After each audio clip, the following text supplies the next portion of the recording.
our meeting with an invocation, a thought or prayer, and then the leading of the Pledge of Allegiance by council member. What? There we go. We're not ready yet? We're going. We're good now? Okay. Now we're going to start our meeting Sorry. with an invocation, a thought, and then the leading of the Pledge of Allegiance by council member Watson. Great.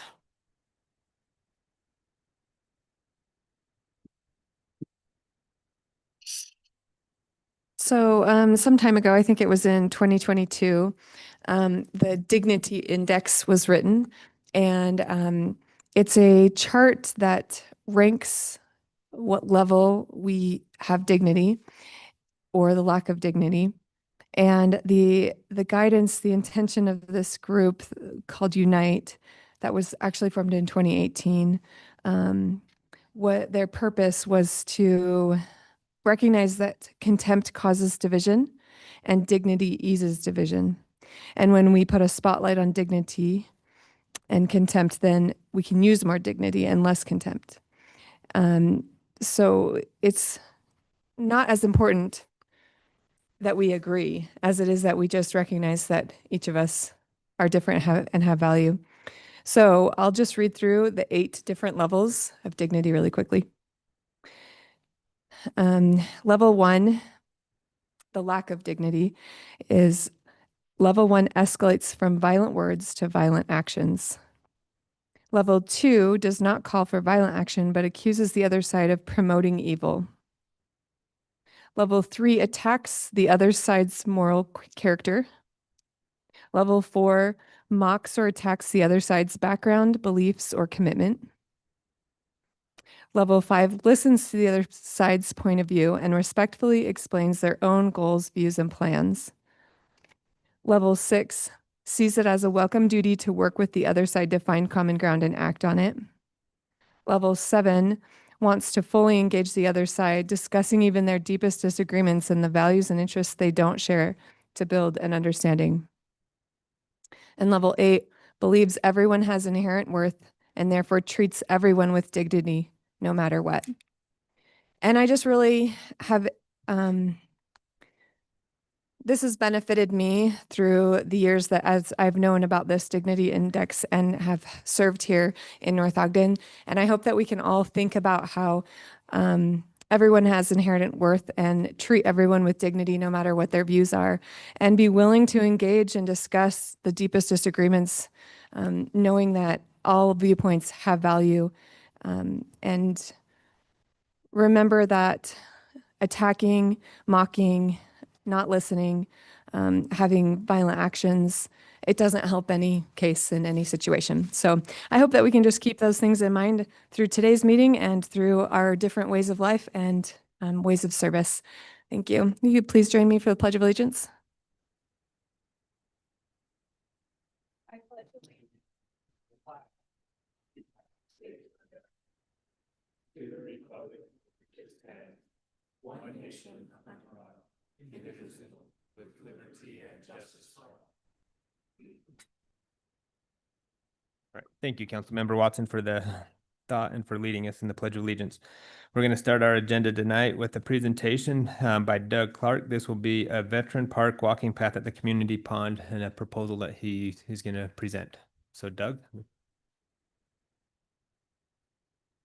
Council, thanks for the opportunity to be here tonight, and know that I do appreciate your service and time that you spend.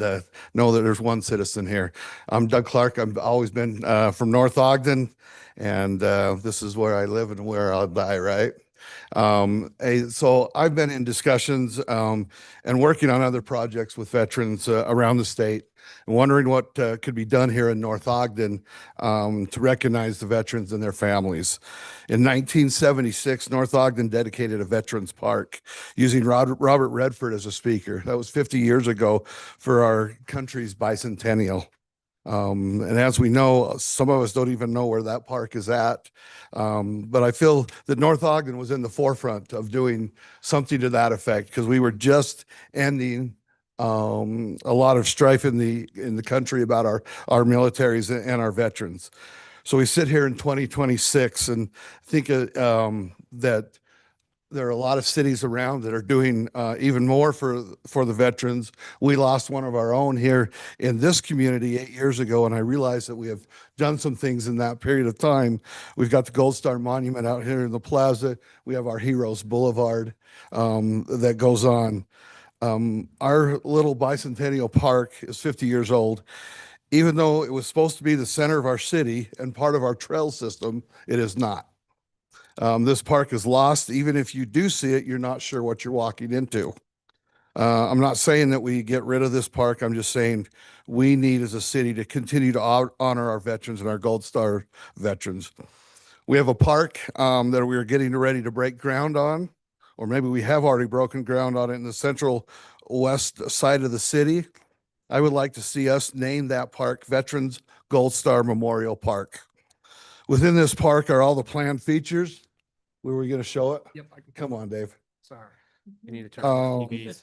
Within this park, all the planned features and aspects of this park, we wouldn't touch any of that.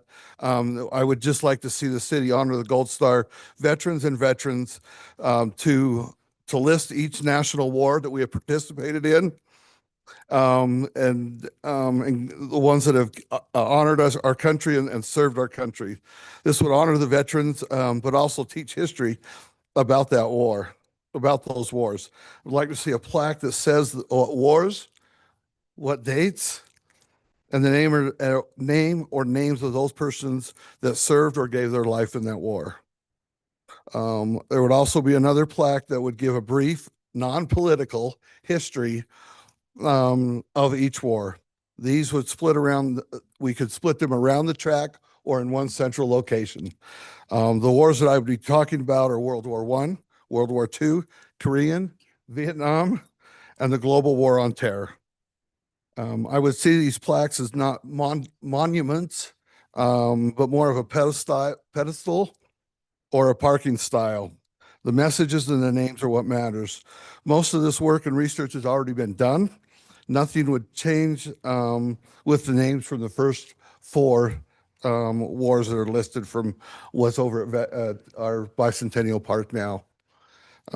That's what I would propose, that I would bring to you, that we would name that new park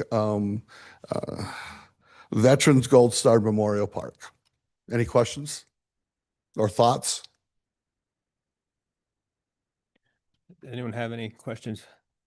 So I met with Doug last week and we discussed this, and I personally, we'd space them around the walking trail. It'd be similar to Orton Park, but you'd have places to stop and take a break or whatever and read about our veterans. And I think it's a great idea. We're just kind of want to know, what does the council feel? Do we want to continue down this type of route, or should we look at something different? We're right in the middle of planning this park, so this would be one of the proposals we're bringing forward. I think it sounds good. Sounds like a great proposal. Who's paying for it? What's the cost? So a lot of this, we do have ramp grants, so we'll be paying, I mean, and we have other grants that we'll do all the park, where the part or the pond portion, the park would be ramp grants. And then speaking with Doug, if whatever we can't get done this year, we could apply with joint ramp grants for next year as well. And we can do fundraising as well. Doug, how would you tie the 250th celebration into your plan?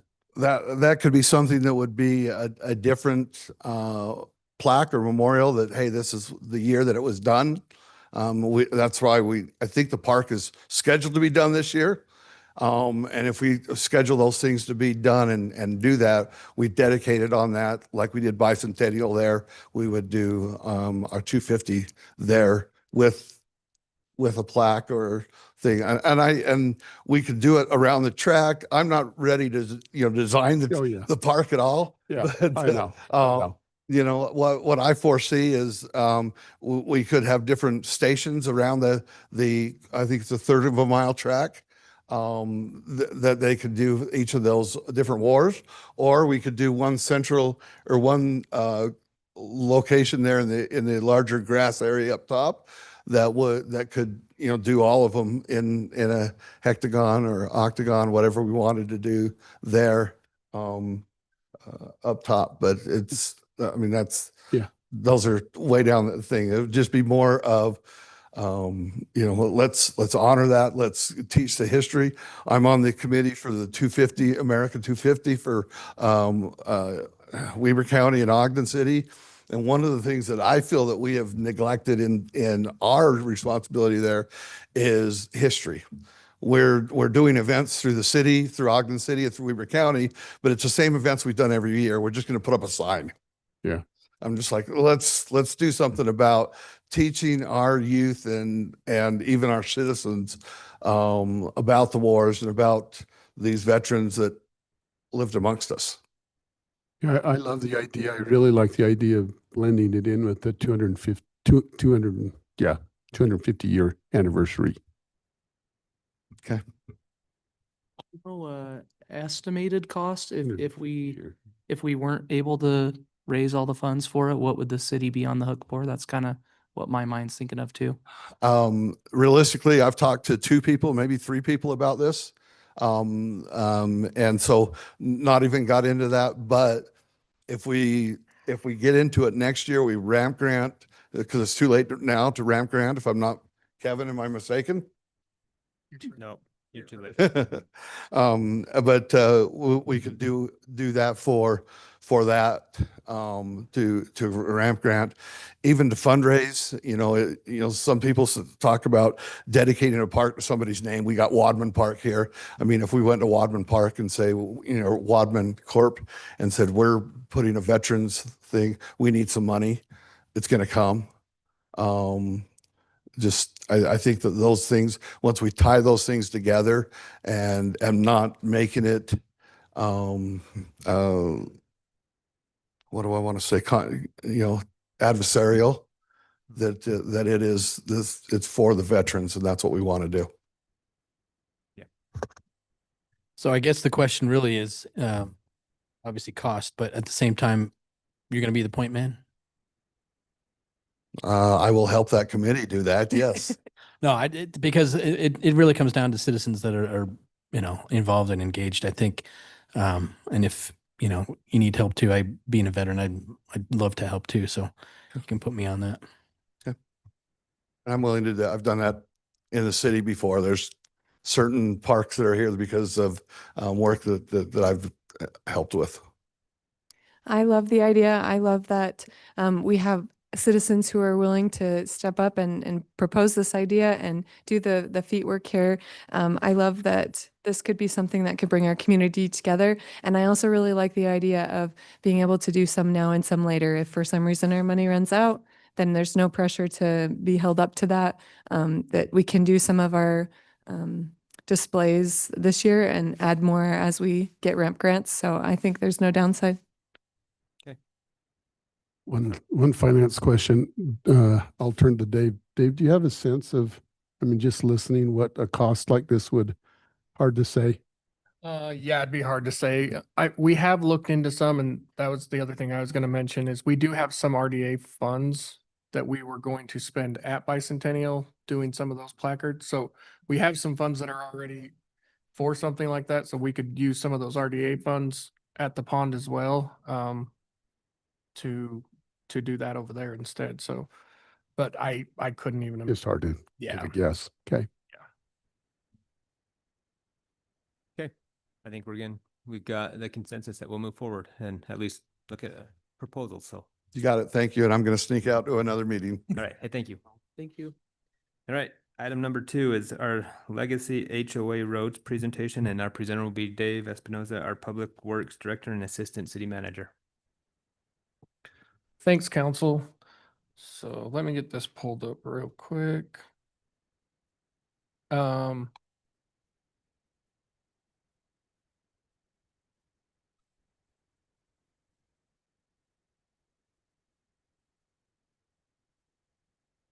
So we were asked by Legacy North if we would bring it back to you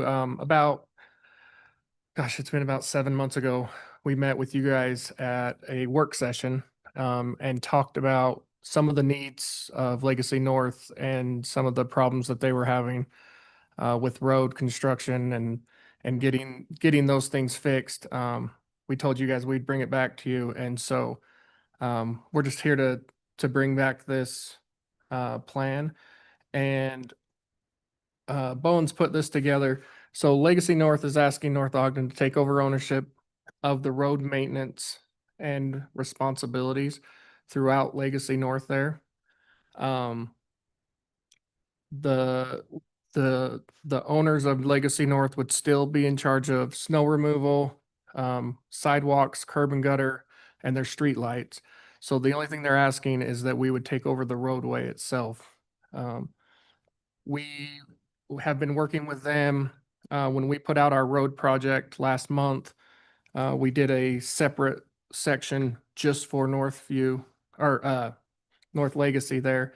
And their bids came back at 234,000 to finish all of that work. When we talked to you guys before, we were thinking it was going to be closer to 500,000. Because we're doing so much work, they're going to be here. They're not going to have to do, remodeling, those kind of things. We were able to tie it into our project. They were able to get a significantly better cost for that. And so, with all of their stuff getting back up to basically a full life at 18 years, that's when they've approached us and asked us if we would, approach the council and see if that's something that would be a possibility to take for the city to take over. There's still the same challenges that we talked about several months ago in the fact that the roadways don't meet our city standards. They're a lot narrower,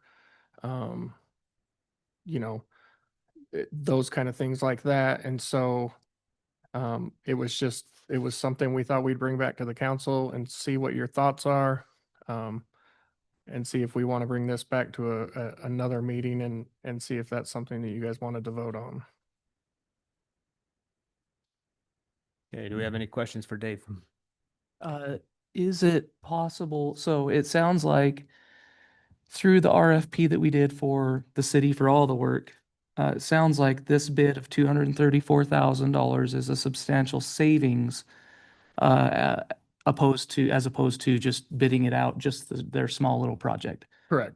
So either way, if the city decides not to participate with them, can they get that discounted cost and move forward with the project, even if we decide not to take over the roads? Yes. And so, and this was also part of the agreement is that they would get it up, or that they would spend this money to get it up to a place where we could even take it over anyway. So either way, they can still do this. If the city decides to take it over, then, that would be that. If they decided not to, they still have the opportunity to spend this money and do this on their roads.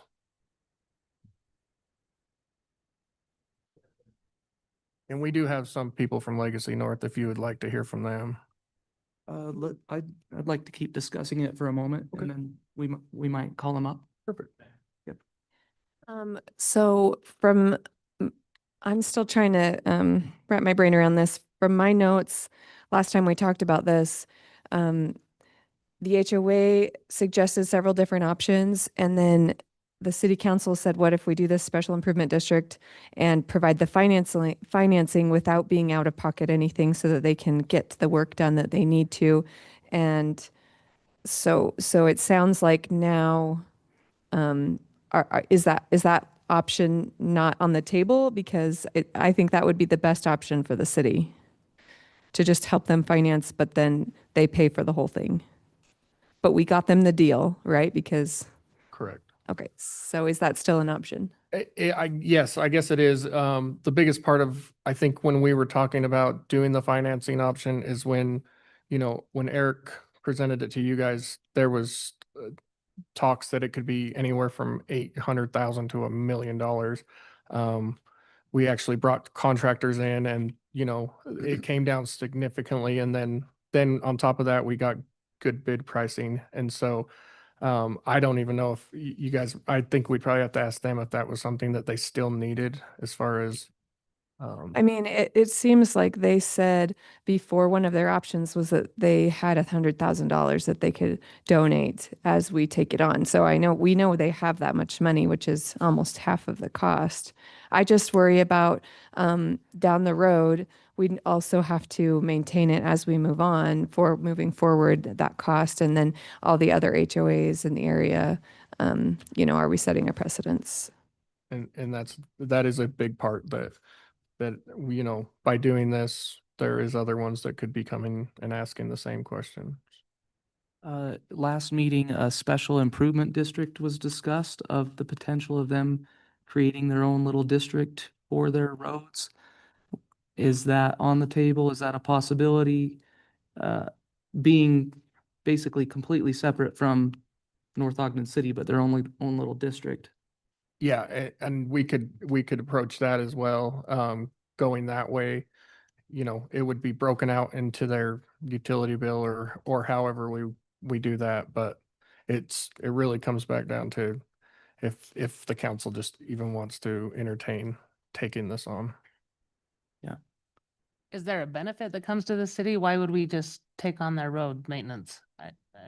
There is not a financial benefit to the I city. I think I'm missing something. So we're approving other HOAs to come into the city in 10 years. What if all 5 of them that we've approved say, okay, we want you to take over our roads too? Fair point. Yeah, absolutely. That would be my question. Yeah, as I researched this, so there's Legacy North 1 and Legacy North 2. And it's Legacy North 1 that we're talking about, correct? So there's The original Legacy. no, so there's Legacy and then there's Legacy North 1 and Legacy North 2, and they're So we're both- talking about one. both. Oh, of we're them. Here, talking about that map. I can show. We're talking about that So road right there, this yellow area. whatever it's called. Well, I'm familiar with the treasurer of Legacy 2. And I don't think, as I talked with him about getting some background, it didn't sound like they were involved in this. Yeah, because the other part of Legacy has city streets. that already are And in it. they're financially probably more viable in terms of their maintaining their own roads. Yeah, well, because we maintain them. They're public streets. Oh, 'Cause they're they're public public streets. streets. Oh, okay, I see what you're saying there. Yes. Okay, that's helpful for me in understanding. Okay, do we want to hear from, I can't remember your name, but My name is Alan Robinson. I am the president of Legacy North Owners Association.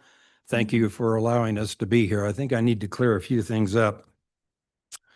First of all, we came here a year ago on April 8th and made a presentation asking for help because of the fact that asphalt is expensive and we are all on fixed incomes.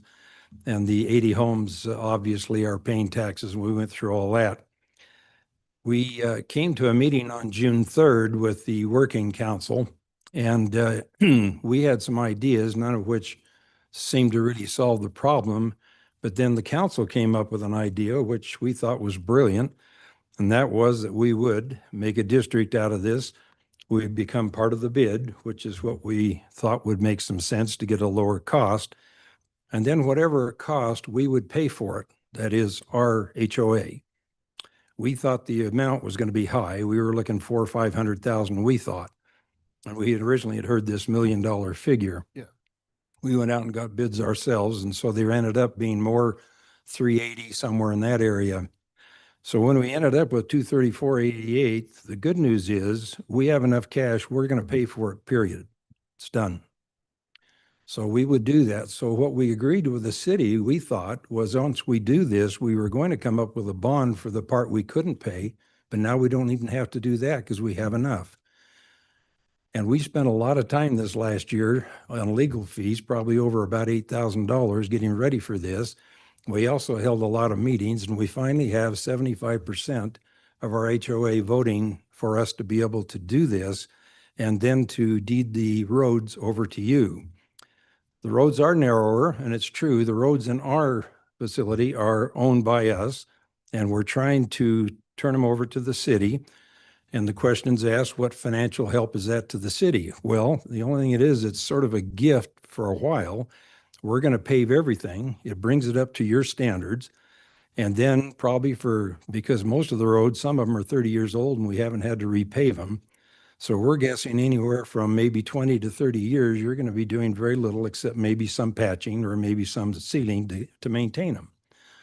So we don't think it's going to be a big problem. The other thing is we're only talking about 3/5 of a mile, which to your 276 miles, it doesn't amount to a whole lot. And yet, yes, you have other HOAs, but their situations might be a little different than ours. We wouldn't have done all this work if we hadn't had the idea given to us from the city council. So we did that. And so we're ready to move forward with it. We've done all the voting. We've done the changing of our CCNRs to get ready for this opportunity for us to deed the roads over to you after we pave it and after we pay for everything. So I would think that having the cost to you is going to be pretty minimal for a number of years. We continue to pay property taxes. We've never had any benefit for our roads whatsoever for the property taxes, and we roughly about 10% of our property taxes go to the city. So we're obviously are going to continue to pay that, and we thought that would be of some help as well. So we think if we could get the city to agree to what they suggested to us on June 3rd of last year, and that we spent all this year with this money and preparing and holding these meetings and the voting and getting ready and raising money. And we didn't have any idea that we were going to be able to pay for it all. We thought we were going to have to become a voting district and issue a bond and then put it into our property taxes was the idea from the city council. So we don't have to do that now. We're going to just pay for it.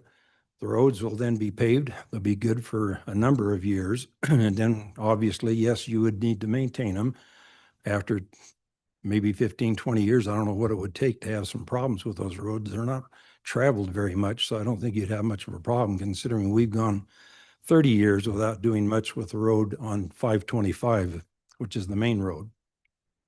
The other one's a dead end, so we don't have much traffic on that at all. So again, we're here just again trying to follow through on what the council asked us to do almost a year ago. And we've been working very hard, raising a lot of money, which the people now, thank heavens, we don't have to raise anymore if this goes through as we had indicated we would do with you. We've had a lot of meetings with the city this last year, and we basically kept doing whatever we were asked to do. So we would like again to have your support. I understand we're not voting on this today. We're going to vote on May 12th.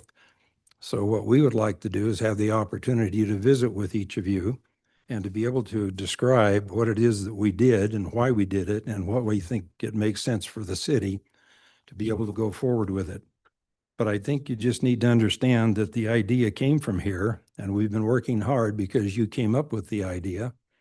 And we thought it was brilliant, quite frankly. So we've raised enough money to pay for this lower bid. And yes, you're right. We could probably use the bid and try and pave our roads, but then we still own the roads and we still got to raise money for years to come with people that so far are having struggled even coming up with whatever they can with fixed incomes. So anyway, there's our pitch. So we would very much like the opportunity to have you consider it, considering the fact that you suggested it, and we would like to be able to move forward. Any questions? Well, that was easy.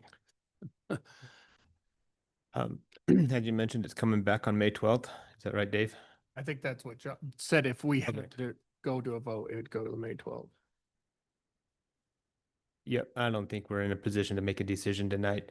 I'm trying to remember back to that meeting, and I'm gonna go look at what we actually said on June 12th or 6th. So June 3rd. June Yeah. 3rd, yep, Mhm. that meeting, first meeting in June.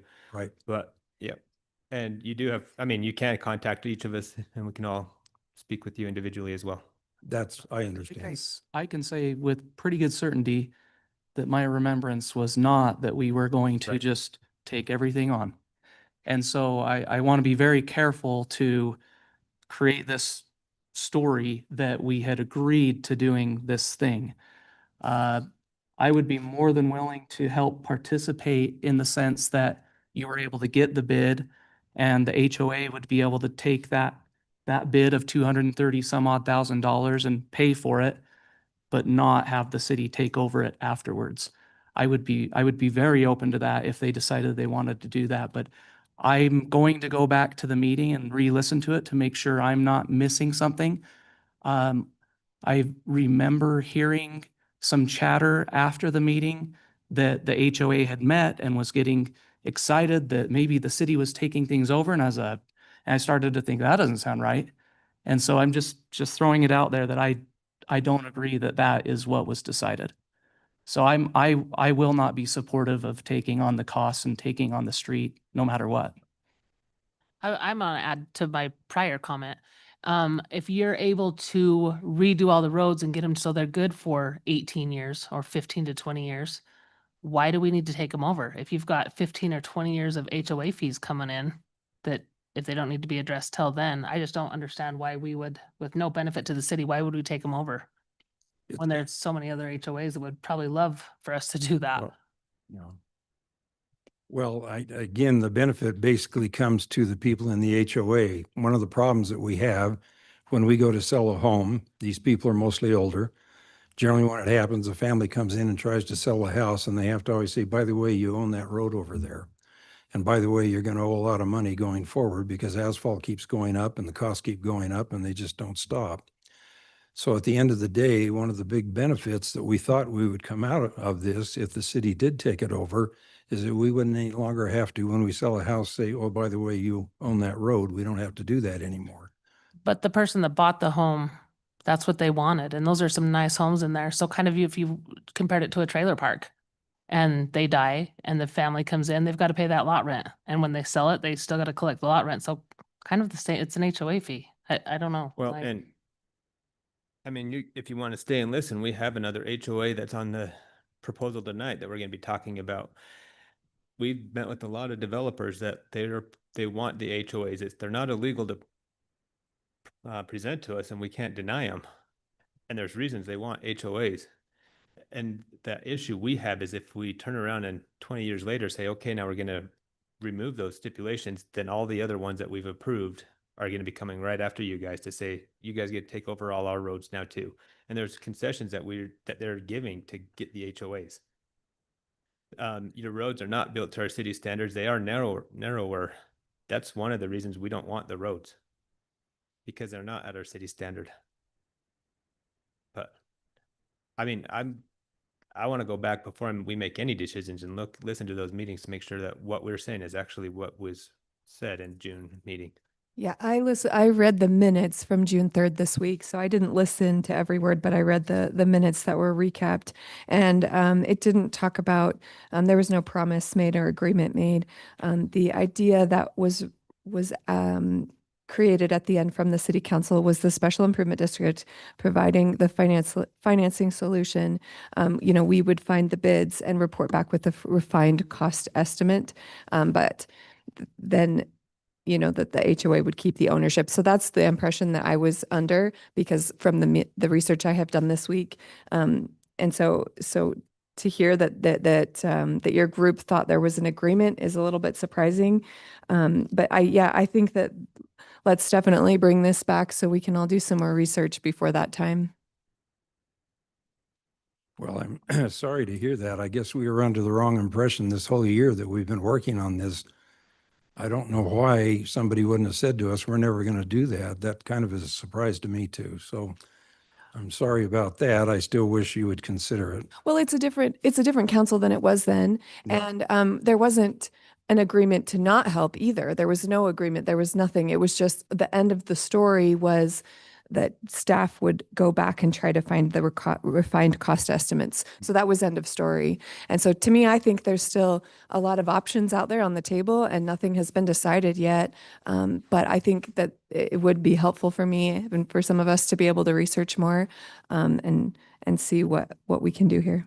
And Thank you. I do like the partnership we have where we can work together to get your costs down, where you can partner with the city to get the same costs that we're getting and we can get them cheaper. Mm-hmm. So we can keep doing that, but I think, yeah, we'll have more discussion in May. Okay. Well, thank you. You bet. Appreciate your Thank you. time. Thank you. Okay, moving on to the consent agenda.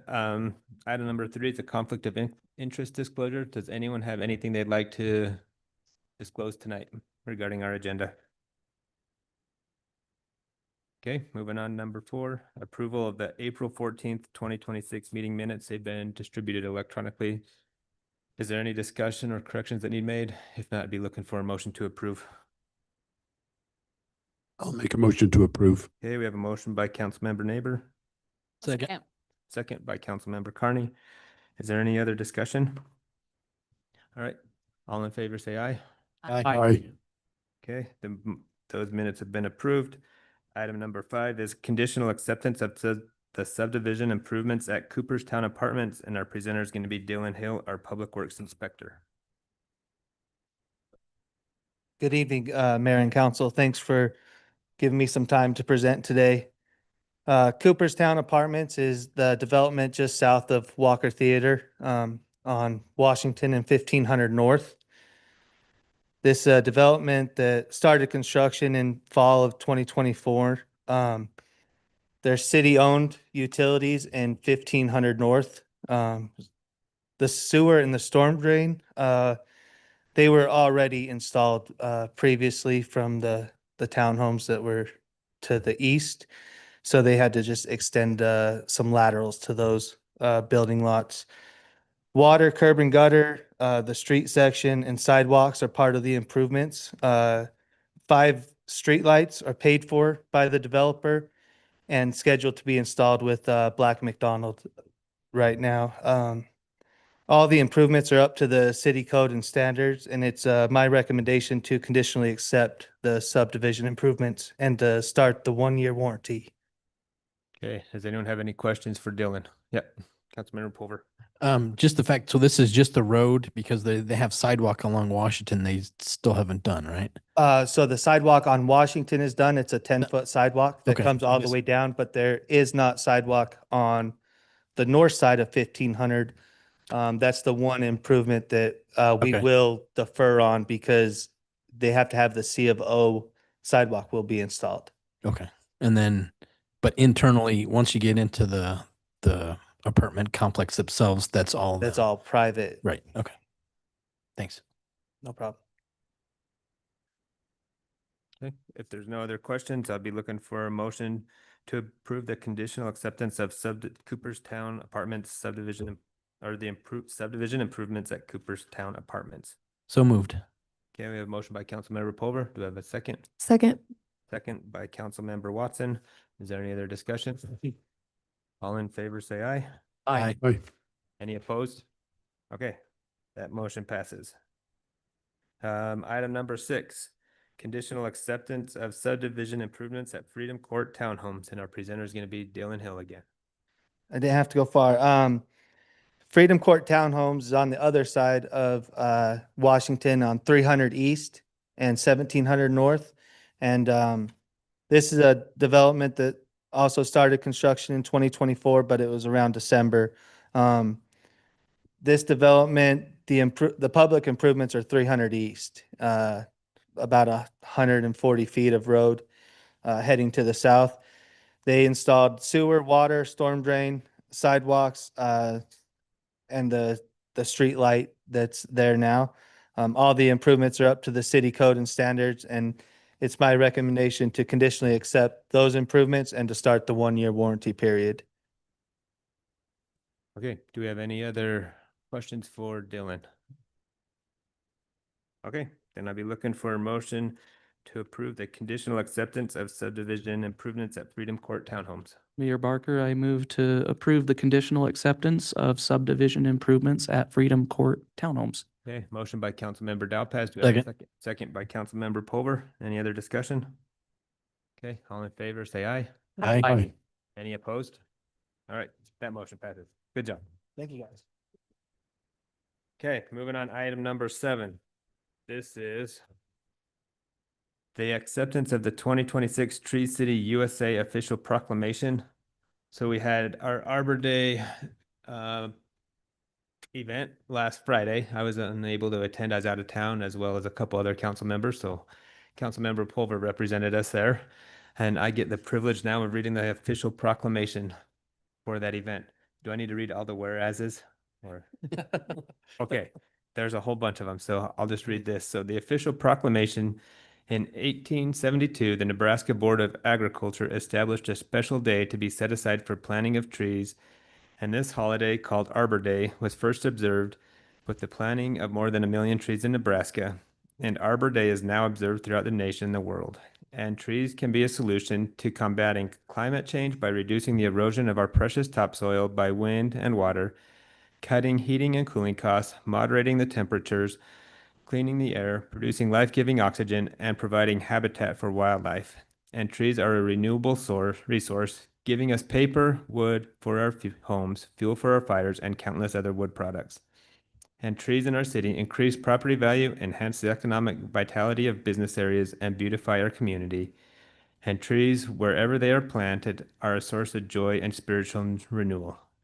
And now, therefore, I, Ryan Barker, Mayor of the City of North Ogden, do hereby proclaim April 24th, 2026 as Arbor Day in the City of North Ogden. And I urge all citizens to celebrate Arbor Day and to support efforts to protect our trees and woodlands. And I urge all citizens to plant trees to gladden the heart and promote the well-being of this and future generations. You're all laughing at me. Oh, I had to say the same I'm thing. so- excited about the gladdened hearts. Hey, that's the official proclamation. Yeah. Is there any other discussion on the official proclamation? Just that it went into Mountain View Park. What's that? Mountain View Park is where And they, how many trees did we plant? I know we did one, but I think there was three that there were. Three? Yeah. Okay. If you're done with your discussion, I'd be looking for a motion to approve the signing of the 2026 Tree City Proclamation. I so make the motion. Okay, we have a motion by Councilmember Neighbor. Do I have a second? I'll second. Second by Councilmember Carney. Is there any other discussion? All right, all in favor, say aye. Aye. Aye. All right, any opposed? And that motion passes. And for the record, I tried to have Councilmember Pulver read that, but it was not allowed. So I did it at the park, so you did? yeah, I did. Oh, well, it didn't I count. got videotaped and everything. Surprised it's not Okay. everywhere. We're going to move on to the active agenda tonight for our meeting. I think you've all noticed that we have a clock up front. I wanted to point it out before it scares anybody, but it not only does it keep time, but it is also a countdown clock. So this way it'll make it easier to kind of keep us on track. Now's the time to come up to the podium and make your public comments. Keep your comments to 5 minutes or less. There is a nice alarm at the end. And our recorder, Ryan, yeah, Pause. and I'll try to say stop. Yeah. But it's really loud, so don't get mad at me if it scares you. make sure to, say your name and whether you're resident of North Ogden. So the time is now yours.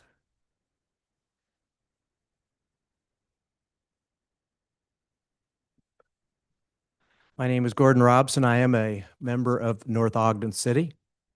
I help support the Northview Senior Center across the street over here through our nonprofit organization. And recently we've been working on making some updates to our building, and Tyrell has been our point person. I just want to recognize him for his efforts. Thank you.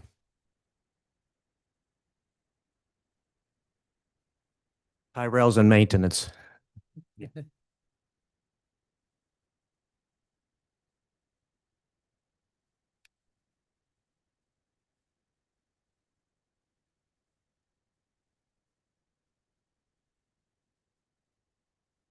Doing this, just so you know.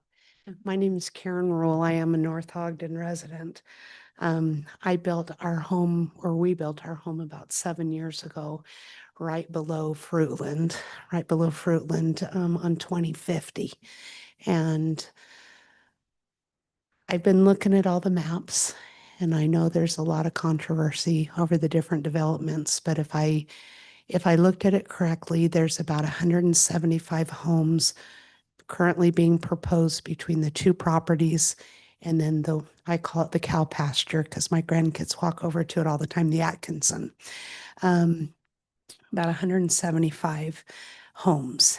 And I drive from North Ogden. My husband and I both drive from North Ogden to South Ogden every day for work. So we come out of our little 2550 cul-de-sac and we turn right onto 2100. And then on Fruitland, we turn right again. And then we go up to Mountain Road and turn right again, which takes us down into South Ogden. I have personally been involved in an accident at 2100 and Fruitland. I have seen a lot of accidents there.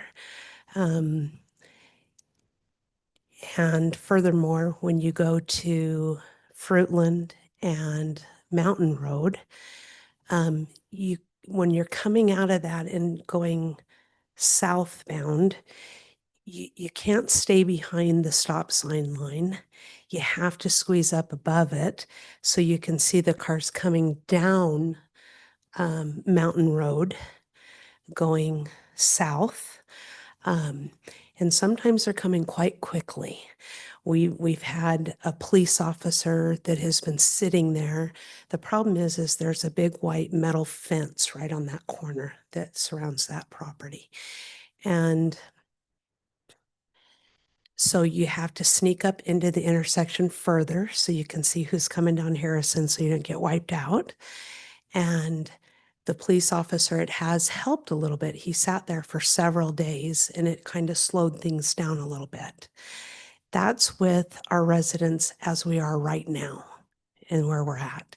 So if we add approximately 175 homes between the Matlock and whatever the other name it is and Atkinson, we've now got approximately 175 homes.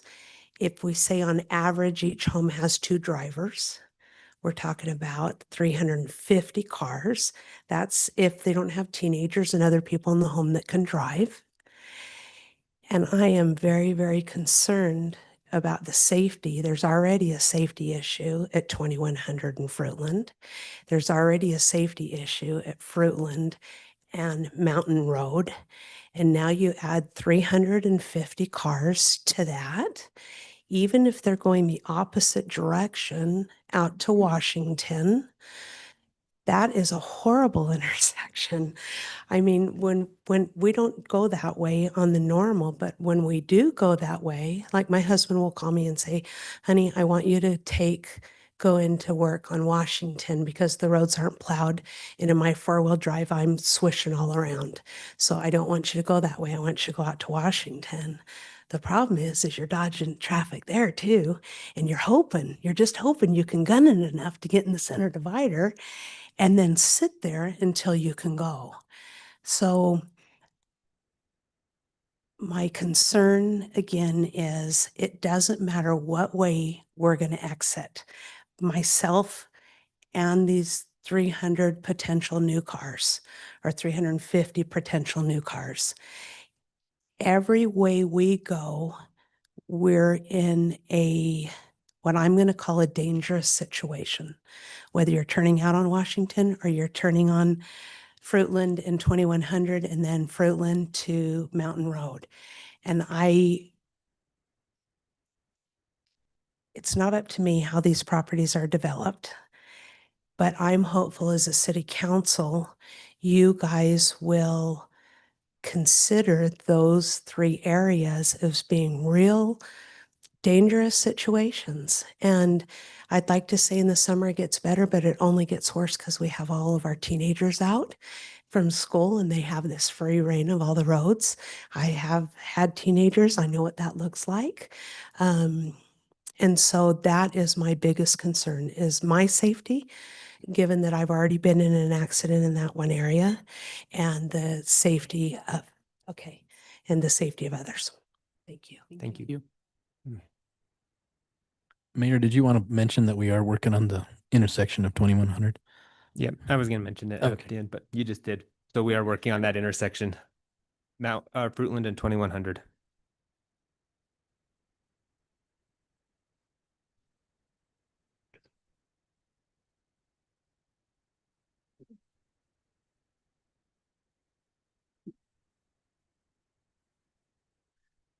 My name is Reed Miller from North Ogden. Hey, I used to live in North Legacy, okay? And I really wanted to be part of North Ogden City, felt part of it. But then, it almost seems like the city council almost always, when we brought up the point that, hey, we're tax-paying citizens as well, then they wouldn't help us out on anything, with regard to that. The HOA fee goes for the mowing and the snow removal, and that's about it. And then putting the whole bunch on the roads, that's a different thing. The person who built the subdivision, John Hanson, it almost seemed as though he was wanting extra money, so he built the roads narrower. And people who move in there have, like me, didn't have any say to that or anything.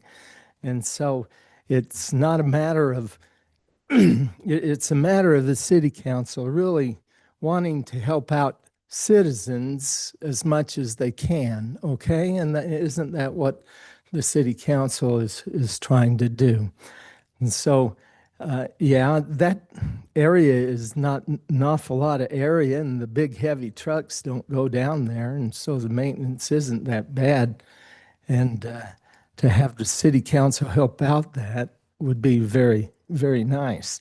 You say, well, all the others are going to have, want their roads done too. Well, are we here to help the citizens? Or are we here to, hey, city comes first? Or the citizens, hey, we want to help the citizens. So I just wanted to have you keep that in mind, because we're here, the government is here.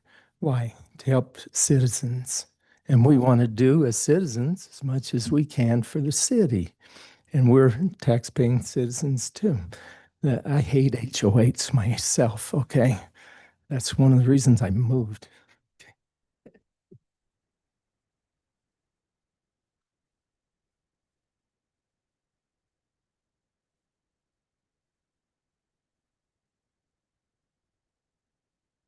I'm kind of jumpy, so I hope that doesn't go off, but I timed it. I think I should be good. Okay. Mindy Albee from North Ogden. I know you can't respond now, but I'd like to know the official status of the Matlock Development Agreement. I assume that it has been signed by all parties. Thank you for putting some finality on this. The neighbors didn't get everything they wanted, and the developer didn't get everything he wanted, but at least there's some finality. Thank you for helping finish the Matlock property discussion so that the neighbors don't have to keep coming up here for long meetings about this, and we can move on with our lives. Now I want to talk about the Randall proposal. Thank you for keeping R4 multifamily housing out of this area of town. Please continue to hold the line and encourage developers to put multifamily housing where it belongs, not in the middle of existing single-family neighborhoods. When we discuss the general plan update later this year, please remember the hours of comments the neighbors have made about keeping this part of town as single-family residential zoning. We have been offered proposals that mix single-family with multifamily, and the neighbors have clearly rejected every one of those proposals. The citizens have clearly shown that they like the large yellow blob of low-density housing on the general plan zoning map. So thank you for listening to the residents on this critical issue. Thank you so much. There are some things that I do support about the current Randall proposal. I support that it's only single-family houses. I support that there is a mix of lot sizes.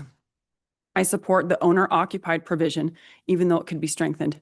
I support that there is a stated maximum number of lots. This gives the neighbors some confidence that things won't change drastically after this meeting. I support that 2200 North is a public street. I support the developer's efforts to reach out to the neighbors, and I want it on the record that of all three developers we've worked with, I feel like these developers did a better job than the others. There are some things that I don't support and that I think do need to be changed.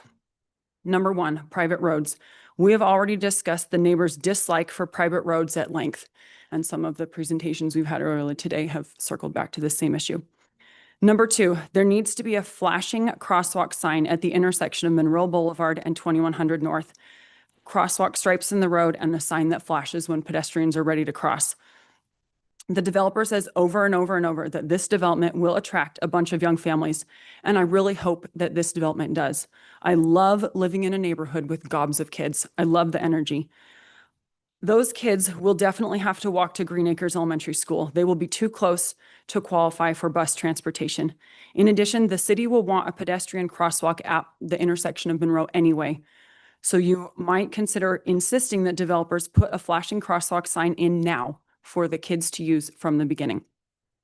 Number 3, the developer should financially contribute towards the Green Acres Elementary School playground fundraiser. Unlike the Matlock proposal, this subdivision does not have a dedicated play space or a park.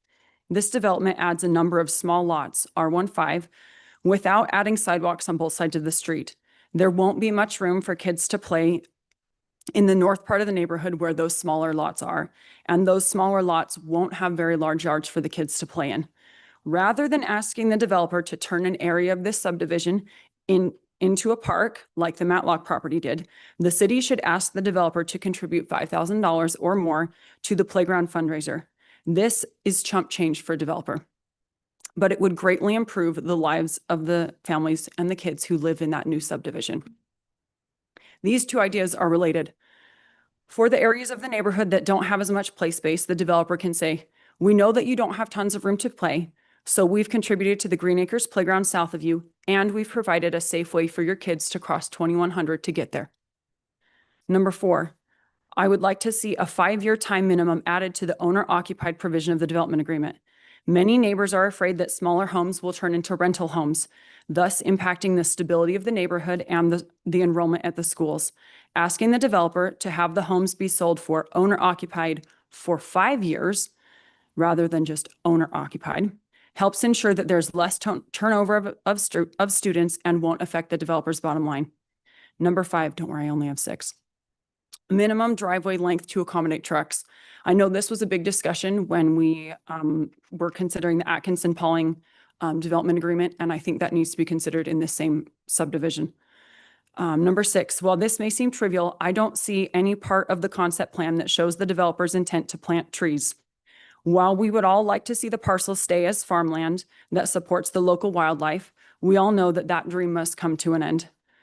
The least we can do is to make sure that there are enough trees and plants added to the project to match the character of the surrounding neighborhoods and support the healthy environment. Yay, Tree City, USA. Thank you. Thanks, Mindy.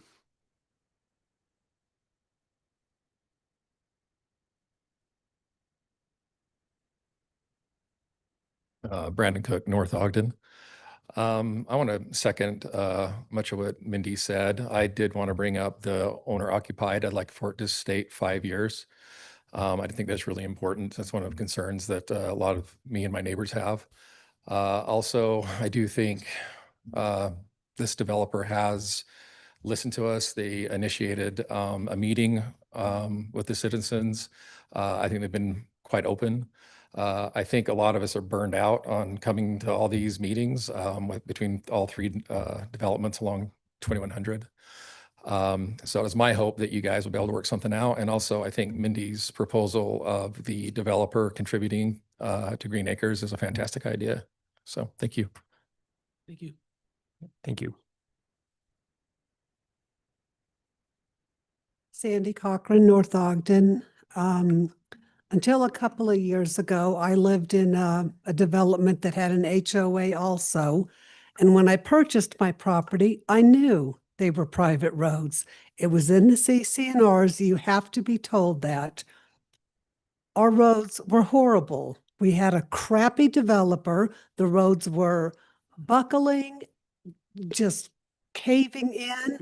The cement was cracking and pitting, and that was our problem. I mean, it was our HOA's responsibility to get those fixed. And I'm sure this development also, when they purchased, they knew that. It's not anybody else's fault that their treasurer for their HOA didn't plan ahead. I mean, we asked to see the books for our HOA to make sure that there was money being set aside for those types of things. And because they were townhouses, they would also have to repair the roofs. So as a taxpayer, I don't think my money should go to help their roads. And I don't think the city should have to have equipment that can work on those sides roads.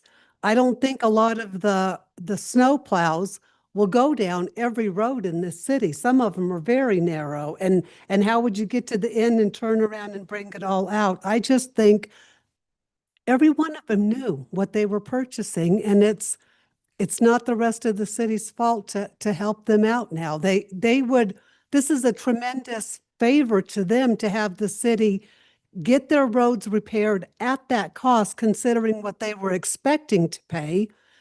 And they'll be starting from new. They'll have new roads. They can adjust their HOA fees and plan for repairs and replacements of those roads as the years come. So I would encourage you, and I was here during that meeting. I don't remember anything being said about the city taking over roads that were not to city standards. So thank you. Thank you, Sandy.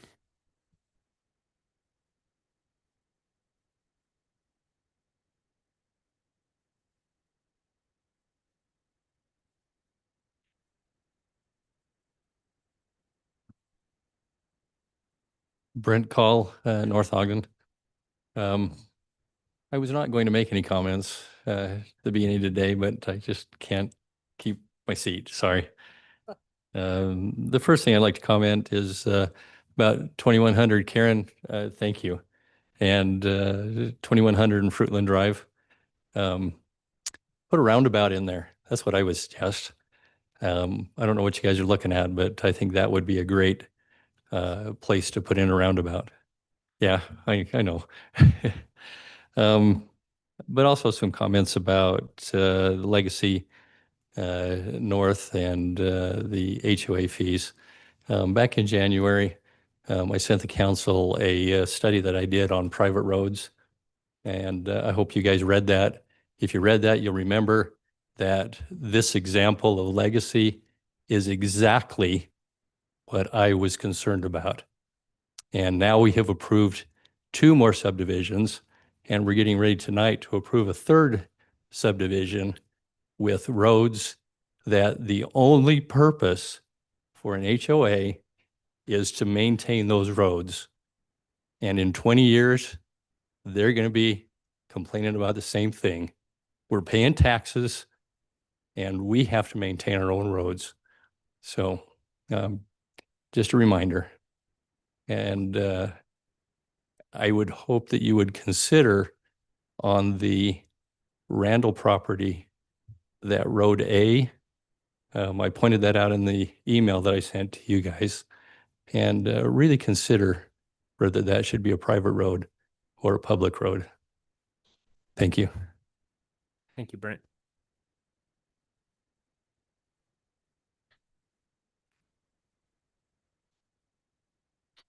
And we're not seeing any hands raised online. No, sir. Okay.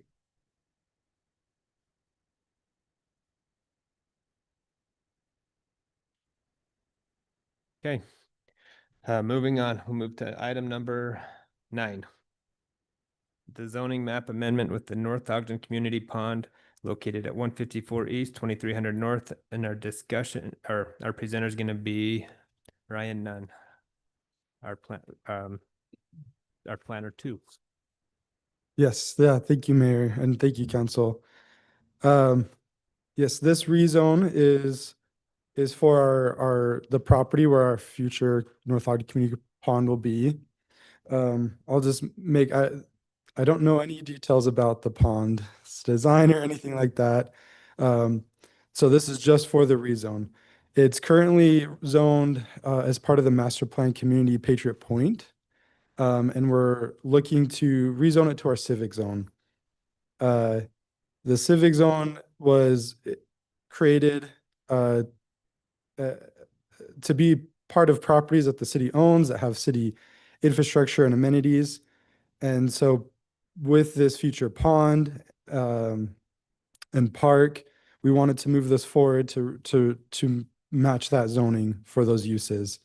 The city has done this several times with the city offices, with several of our with trailheads and other park locations. And something we'd like to probably move forward with most of our properties that have these permanent city amenities. In this case, this location will have that community pond. It serves as a detention pond, but will also be a year-round water access for things like paddleboarding or kayaking. There'll also be a park, which we're expecting to be designed and hopefully finalized soon, that will be constructed as well. It's in an area that is surrounded by this master plan community, plus many the R4 multifamily zone. So there's a lot of residents here who will this pond park will it'll be a benefit, and really the rezone will just really cement that use there for a long time. Planning Commission did provide a positive or did recommend to approve this zone, and we're just asking City Council to consider that recommendation and the application and give a decision. And I'm happy to help answer questions and if there are any. Okay, do we have any questions for Ryan? Okay, so this is ordinance 2026-10. This is rezoning property from master plan community Patriot Point to the civic zone. And this is for the North Ogden Community Pond located at 154 East, 2300 North. If we have no additional discussion, I'd be looking for a motion to approve ordinance 2026-10. Mayor, I'll move that we approve 2026-10 ordinance rezoning the property from master plan community Patriot Point to civic zone. Okay, we have a motion by Councilmember Watson. Do we have a second? Second. Second by Councilmember Pulver. Is there any further discussion? This will be a roll call vote. Tonight we'll start with Councilmember Watson and work your way down. So Councilmember Watson? Yes. Councilmember Pulver? Yes. Councilmember Dowpaz? Yes. Councilmember Carney? Yes. And Councilmember Neighbor? Yes. Okay, the motion passes unanimously. Item number 10, zoning text amendment. This is for the Severing property located at 1651 Washington Boulevard. This will be discussion and consideration of ordinance 2026-11, rezoning the property from manufacturing M1 to community commercial Southtown. And our presenter is going to be Scott Hess, our Community and Economic Development Director. Thank you, Mayor and Council. So we have before you tonight consideration of a piece of property on the southwest corner of 1700 North and Washington Boulevard.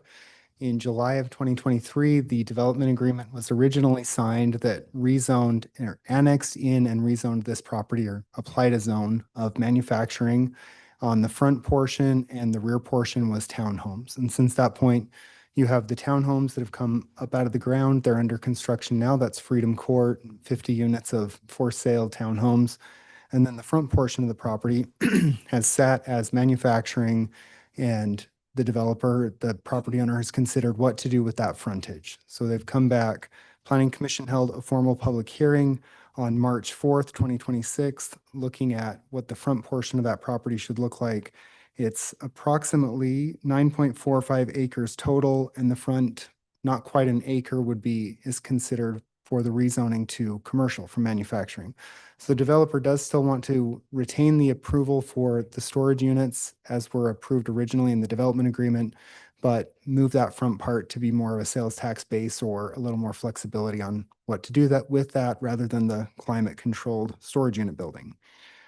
Planning Commission provided a favorable recommendation on this one. Staff sees a favorable recommendation on having the commercial corridor at Washington Boulevard be commercial out front, and you have the existing storage units. So should the city council, legislative decision for you, but should the city council not decide to move forward with the commercial portion, it is still zoned and entitled and under a development agreement for storage units for the remainder of the property.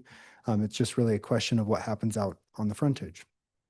And with that, I'll take any questions, and we have applicant representative as well here tonight. Yeah, go ahead.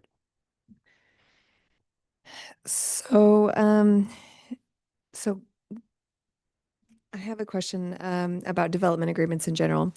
I was under the impression, and I'm guessing that this is wrong, but that when a development agreement has been made and agreed upon, that it is set in stone until it's opened again. And when it's opened again, that anything in that development agreement can be changed. Is that right? That's right. So in effect, we're saying that the July of 2023 development agreement to change this to manufacturing, any of that is up for discussion. Is that what we're saying? Mhm. Well, I feel like this is a great opportunity. I like the option that's been brought forth to have less manufacturing, but I personally feel like manufacturing is not the right place for this, and this isn't the right place for manufacturing. And I would love to see all of it, either commercial or if they needed to pull townhomes back further. But I think that is a crucial part of our city, the entrance of our city right on Washington, and down the road when our city has grown quite a bit. I wonder if we're going to be wishing we had more commercial opportunities and that we could do more with that. As I was researching kind of along the same lines as this question, it looked like that frontage, the commercial frontage, is very small. I don't know if they were wanting it to be just like their storage unit commercial, so they're selling boxes, because if that's all there's space for, that's not going to do us little good. I feel like that's going to do us little good as far as sales tax and as far as our prime Washington spot. So I would love to see more commercial there. And I'm wondering, yes, this option is better than having it all manufacturing. So I'm not saying we should deny this because that would make it all manufacturing. But I'm just saying if the development agreement is open, then does that give us more wiggle room to ask for something different? Scott, did you say storage units charge sales tax? They don't. They don't. Nope, you would get property tax revenue on the storage units after they're built, so you'd get kind of that bump in on the ground revenue. And for Councilmember Watson, to your point, the original building that was going to sit out front, as I understood, was a climate controlled multi-story interior storage building that would have had a sales office on the main floor. So it would have sold paper goods and boxes and minor retail, versus on that 0.83 acres, what they're considering is a retail focused building of some sort of commercial focused building, not just as a support to the storage units. But it's a good question. And during legislative actions, they're pretty open. So you have broad latitude in what you do.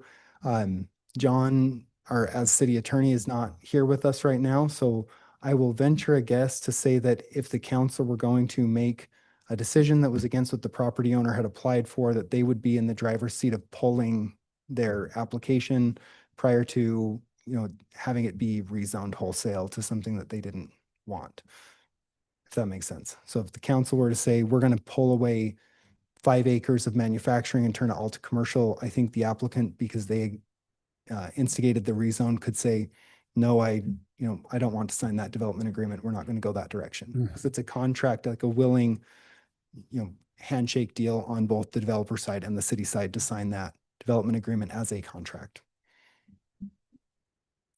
Yeah, I'd be curious to hear more about that. Councilmember Pulver. I was waiting for Chris to drag me through the mud on this one.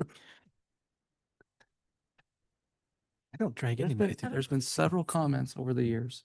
Over the years, yeah. But anyway, so I guess the biggest point here, and Councilmember Watson basically said everything that I think or feel, but at the same time, what you said is accurate. That when you have something in hand and you have something that you'd love to have, it's two different things.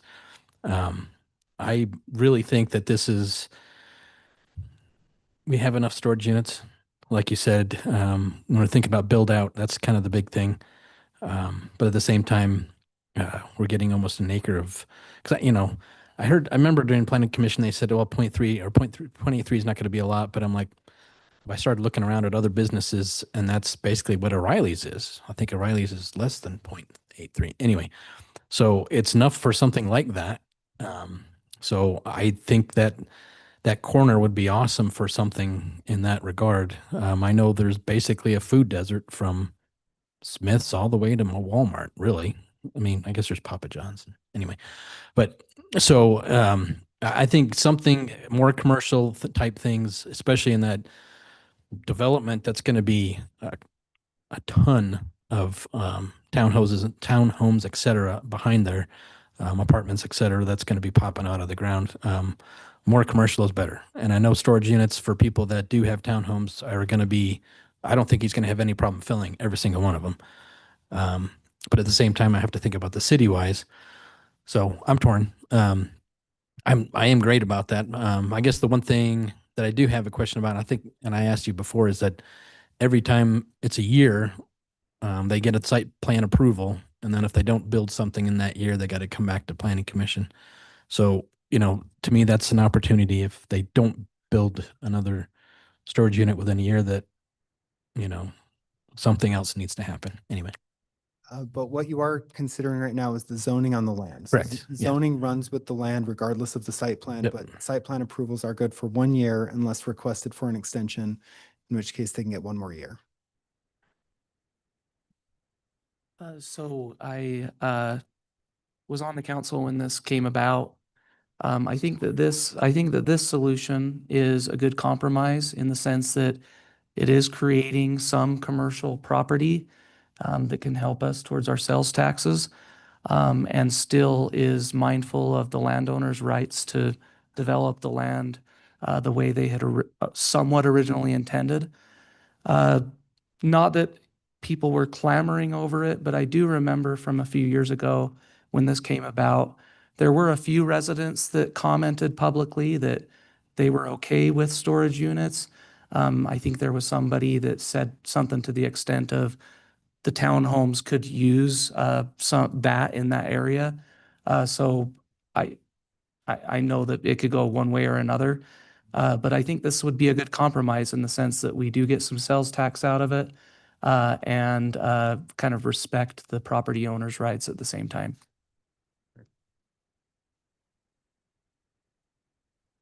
Yeah, go ahead. I don't mean to keep talking, but I have more questions. Yeah. Okay. So, say that we did approve this and now it's called Community Commercial Southtown. Is this like a kind of similar to a master plan where, they can do any number of things within this entire property and they can just order it however they want, or this is a specific acreage to this and so we're creating a new zone then to this? No. No. So we have 2 main commercial zones. We have Community Commercial Southtown, which runs from the southern border of the city up to 2300 North. And then we have Community Commercial Downtown, which is 2300 North, up north to just past Lee's, essentially Pleasant View Drive, and then west through Barker Depot.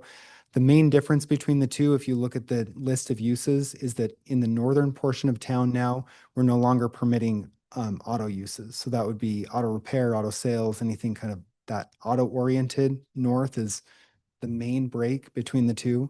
But what you'd be creating is the manufacturing is a development agreement based on a limitation of a total number of buildings for storage. And then the front 0.83 acres would be anything in the list of commercial permitted uses, but would be held to the design standards of the development agreement, which is a building that has brick, stucco, four-sided architecture, similar to the exhibit that is shown. So you'd still have some basic design standards, but otherwise it would be anything on the list of commercially available uses could go in there. So in effect, though, creating a development agreement is specifying what is how much and where.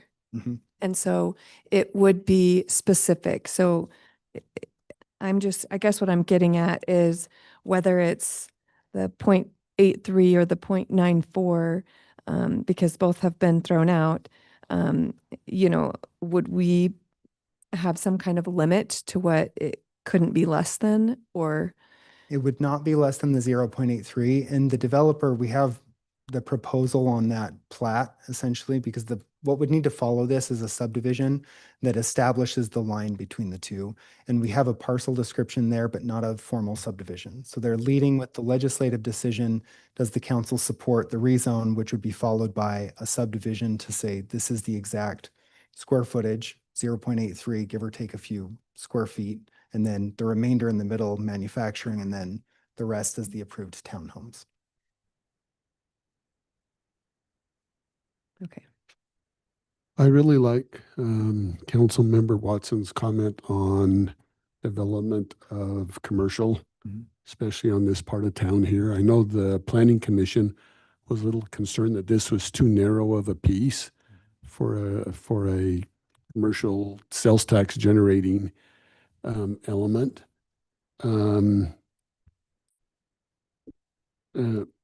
Council Member Watson, were you thinking this whole piece, all three sections, would be commercial? I mainly just don't love manufacturing. And we have well. storage units 1 block south at Lewis Peak, 2 blocks north at Lock It Up, 3 blocks north at Bach.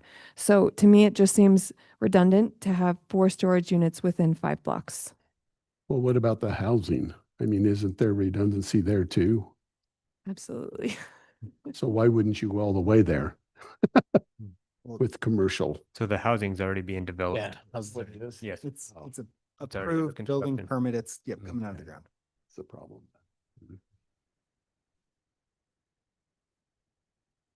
And to give, some size, Weber County GeoGizmo's being really slow, but that 0.83 acres is similar to, it's a little smaller than the Maverick parcel.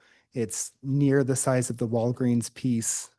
Sherwin-Williams, which is going just south of box storage, is on a parcel slightly smaller than this one, and that's a 7 to 10,000 square foot building, depending on the parking ratios. So it gives you an idea of what could go there. We've had proposals that are 4-bay, 10,000 square foot buildings, which would be individually owned, little smaller shops. But there's not an exact proposal here. It's just, we want the front to be commercial and it will be held to these design standards and requesting the council. And since it's under a development agreement, you have to, we want to amend, or they want to amend the development agreement as part of that. And then would the anyone driving in to this O'Reilly's Maverick retail place would have to go through the manufacturing zone to get to it. Is that right? There would be there's the public works standard or the engineering standard from Washington Boulevard to where the turn into the property will be far enough back that you will likely have a little shared ingress egress where it'll be split zoned manufacturing. Well, the driveway is not my concern, but like it would defer more customers if they have to go, I don't know, conflict with the I'm not, my mind isn't coming out today, you guys. Well, I But the think storage unit traffic They could won't get conflict. an access off of Washington. Right, none at all. Is that what you're saying? Okay. No, probably. And I was guessing. So you're saying no. No, yeah, UDOT will control that. There's an old existing residential driveway, but the likelihood of them giving that on a narrow piece is almost zero. Yeah, the way I think about it is that the stoplight over where the Shell station is and Chick-fil-A, that's the kind of concept I think where they're going to have a road far enough back, and there's no, on 2600, there's no access to Shell or Chick-fil-A. They still have to go turn out that light and go down to get in there. So that's what I'm thinking, and I'm like, I don't have a problem with either one of those. So, in my opinion, this is a good proposal. I just, as you mentioned, I'd love more, but Okay. anyway. They're not going to have to go through the gate, right? The No. storage unit gate. I mean, like, I'm just trying to envision this. Just vision that shelving.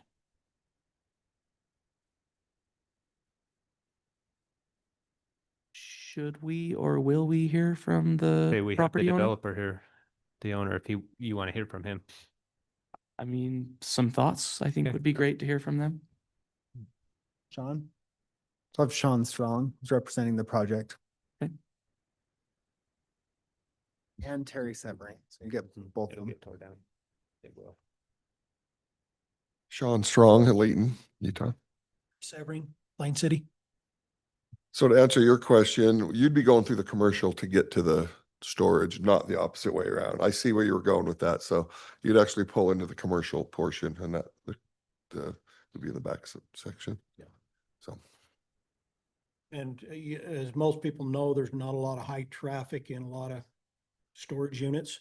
So the minimal there would be, it'd be minimal traffic going in and out of there.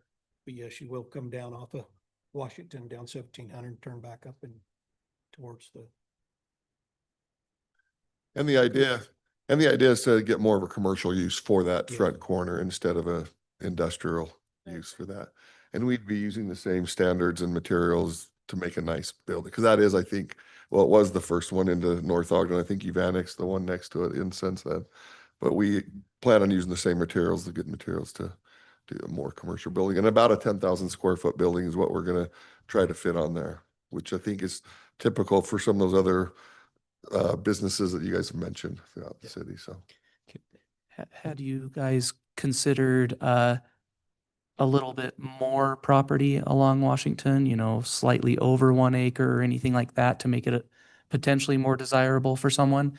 Or is it part of the plan that the amount of property that you have M1 is kind of what's needed for storage units envisioned? So yeah, for going west, yeah, that we would need the M1, but apparently there's parcels for sale to the on the south south of to the- continue on down Washington, which the planning and zoning has mentioned to us, and we haven't really pursued that, but that would be possible to, whether it's me or the next developer, to continue that commercial to the south. Yeah.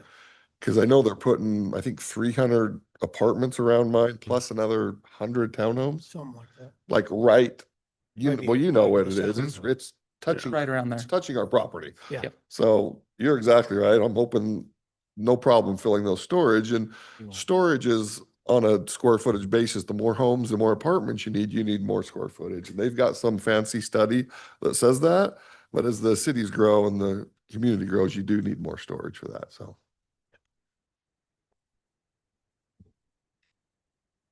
The Lock It Up just barely put a giant green wall around the north side of their on 2000.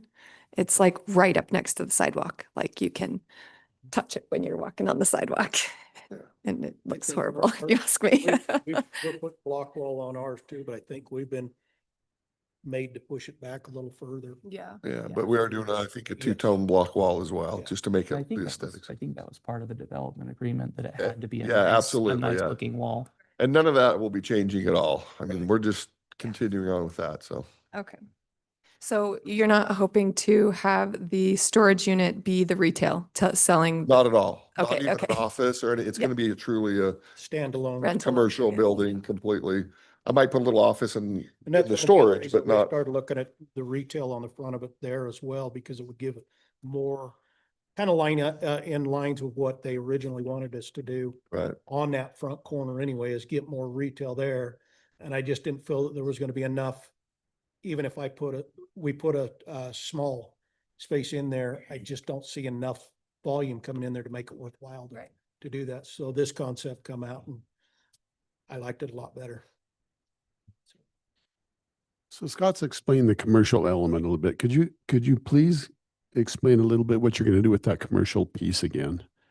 What is going to be in the commercial piece there? Well, right now we're proposing, if we can fit it on there, about a 10,000 square foot building. Right. Business suites, meaning I could divide it up into 5 units and sell each unit to a business owner, whether it's a State Farm or Oh, a okay. small business So owner. rental.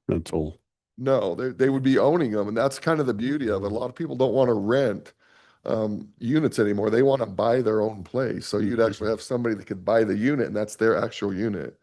So they're going to take care of it more. They could resell it down the road. The values would go up. That's typically what they're doing in a couple other places, and it seemed to work better than just renting out individual units. So like Scott said, there's property taxes, but no sales tax. Well, it it depends depends. on Could be. what's It going all on. depends. Yeah, depends. Hoping that the businesses that go in there would, Generate generate sales some tax, sales right. tax for you. Okay. Whether it's a food place or a clothing place. Like or- a little strip mall. But it could be one. You said up to 5, but Yeah, it could be one. It could be up to 5. We have to design. I think I'm doing a building in Layton, the same thing, and I'm hoping to use that same one, which would be about a 10,000 square foot building and about 2,000 each per place, per spot, basically. So. It's kind of a better use than the old just strip mall where you rent it, or you build it and then hopefully you rent it. People Yeah. are wanting to actually own their place, and I think it's just a better use for it all the way around. So. Is the design so that if you did choose to do 5 different owners now, down the road, if someone wanted to have 3 of the 5, that They could you buy all 3. Yeah. Absolutely. Yeah. Yeah. Or if you wanted one, if somebody wanted to come in and do the whole thing, they could do that as well. So, Hmm. and that's just initially what we're thinking to do on something like that. Okay, thank you. Yeah, thanks. Thanks a lot. Okay, do we have any other discussion for this item? Last thing I That's us. promise. No, So okay. in the contract, it says the exact amount of commercial and the exact amount of M1. Is there an up to on either side? Okay.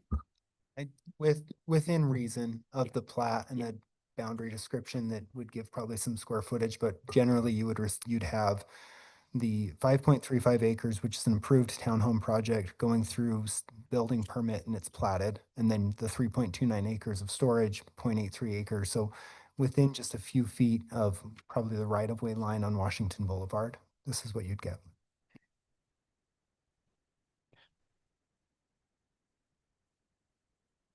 Any other questions or discussion?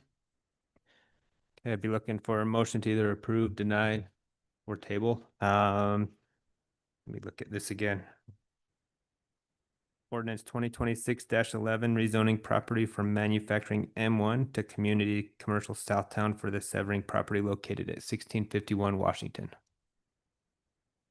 Mayor Barker, I move that we approve ordinance 2026-11, which is rezoning the property at approximately 1651 Washington Boulevard as presented, putting a 0.83 acres along Washington as commercial downtown, correct? Southtown. It says DT on here, so so is it commercial Dang it. city centers downtown or Southtown? Southtown. Okay, so designating 0.83 along Washington acres as city center Southtown. Okay, we have a motion by Councilmember Dowpaz. Is it city center though? Is it city center? What does CC stand for? I thought it was city. Commercial. Community commercial. Okay. Southtown. And So- it is correct in the ordinance that's part of the staff report. Community center, right? Community commercial. Commercial. Yeah. I'm just gonna start over. Okay. I move that we approve ordinance 2026-11, which is rezoning property at 1651 Washington Boulevard to include 0.83 acres of community commercial Southtown property. Second. Okay, we have a motion by Councilmember Dowpaz and a second, was that Councilmember Pulver? Yes. Does that meet the intent, Scott? Okay. Any other discussion? Discussion would be, if it's more or less than 0.83, does that screw things up or?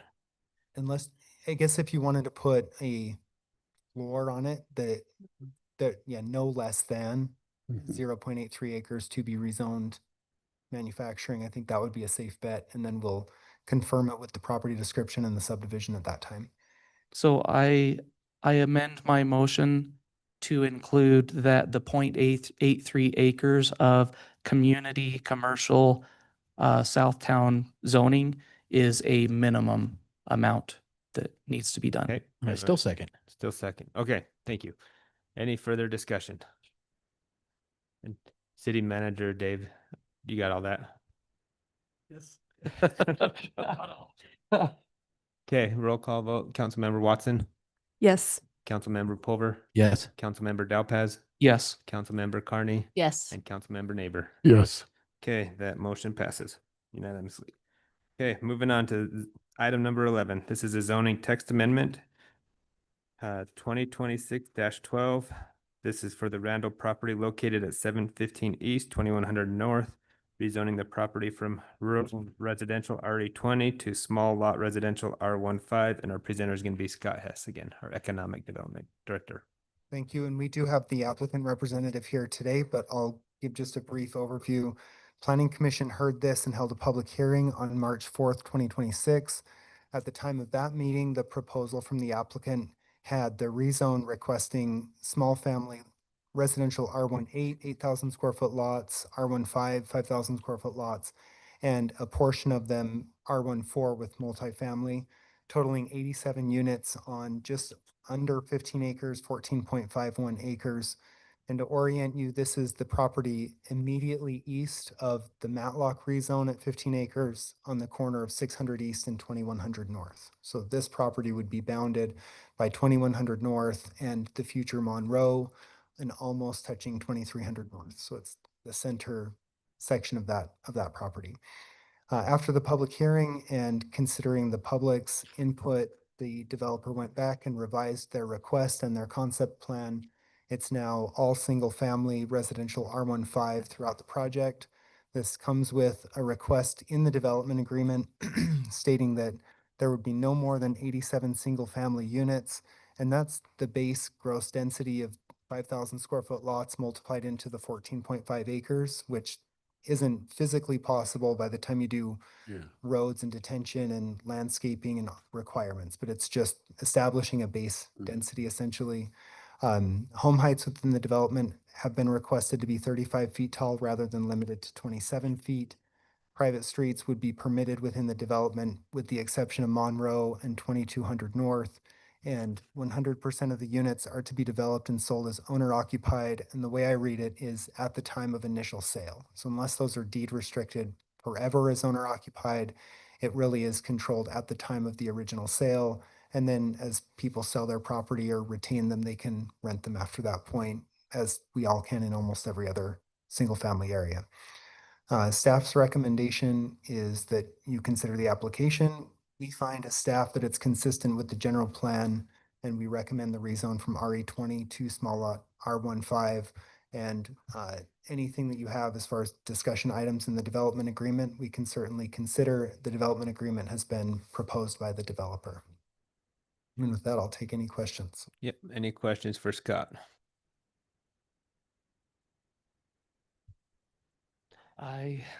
Or we can bring up the developer and then have questions. Well, I guess we can discuss. I talked to Chris Pulver about this a couple of days ago, and I was hitting a wall with any ideas of some things that we could ask for the developer to participate in. And almost at the right time, we had a bunch of residents come up with some good ideas of what could be proposed. Because truly, I was hitting a wall. And so I really do like some of the recommendations that the citizens have brought up that would, make the area a little bit safer for children that are traveling to or walking over to Green Acres Elementary. So maybe putting a requirement that a flashing light system is installed across 2100 North at that intersection. And the idea that they may participate in a donation to the Green Acres PTO that is trying to create PTA? a new. No? Did they change the? Oh, PTO, it's a thing. It's a thing. It's called just a Power private. Off? You got to be with the times. I know. TA is when we were going to school.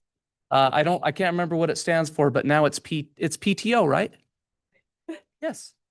It's just a private Oh, PTA. Yeah. Just It's- acres. Okay. It's a private It's a PTA. private PTA, basically. There you go. I was gonna say, I know I listened to when my I wife was- talks. I was trying to throw you off. You did, thank you. So I like the idea that they could potentially participate in that. And my reasoning is, I believe that we have worked with them to the extent that if they would have followed the zoning as it is right now, it would have been RE20, and it would have been. This is just a way for us to negotiate with them, and from my perspective. I did have a question, and maybe the developer can write it down, or Scott can answer it for me. In the presentation, you mentioned that sidewalks would be included throughout the private streets in the development. Was that sidewalks on one side of the street or two sides of the street? It's indicated in the development agreement as curb and gutter on both sides with a single-sided sidewalk. Okay. That's how it's currently written or proposed in the development. Perfect. Thank you. Those are my thoughts to Okay. begin. Any other thoughts and discussion before we have the developers come up? There was a number of comments in regards to driveway length. Scott, can you comment on that? What's your sense of that? Driveway length, help me. Yeah. That they can fit a full size, let's see, A walker. Councilmember Dalpas F. Ford 50 Ford extended cab, F-350 Super Duty, Super cab, long bed. dually. Yes. Not, well, dualies doesn't matter. We don't care about the width, the length. There was a lot of comments that people walk and run into the Yeah. Yeah, pickup. a 20-foot parking, 9 by 19 is our standard for a parking space, but a 4-door long bed truck does not fit in a 20-foot long parking space. That's just the reality of the length of the vehicle. And the 30-foot front yard setback in most, in most of our single family zones accommodates that longer driveway. But our smaller lot, single family areas have gone down to 18 feet, 18-foot setbacks in some of the planned unit developments. So there's a compromise or a trade-off there. And those would be private sidewalks that they are encroaching upon. So our code enforcement wouldn't go out and do code enforcement on those.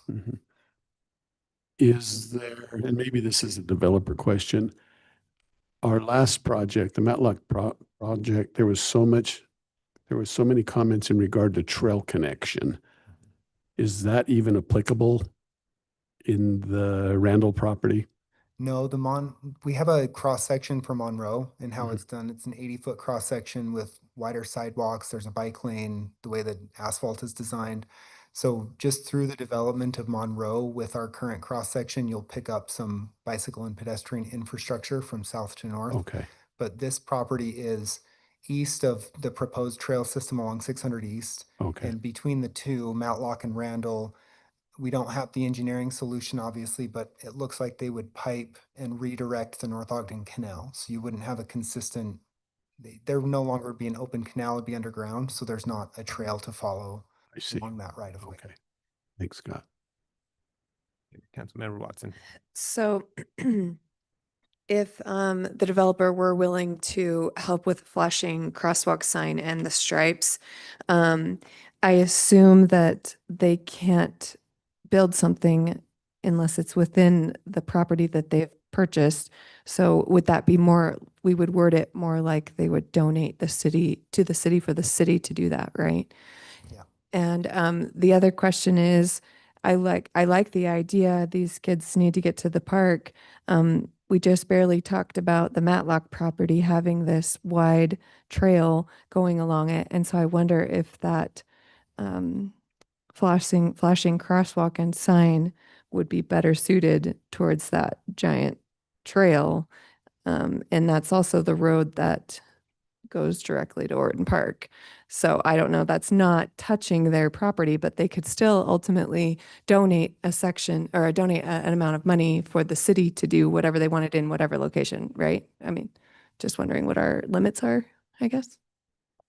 That's the fun part about development agreements is that it's an open sandbox. So it is a negotiation. Go ahead. I was just going to say regarding offsite improvements, generally you want the offsite improvement or the impact to have an essential nexus, a nexus between what you're asking for. So you're not asking for them to build us a pickleball court because there's a bunch of kids that need to walk across the street. The request is improve safety for the kids because you're generating children in these homes. So I would feel pretty confident about that as a request, but it's an offsite improvement.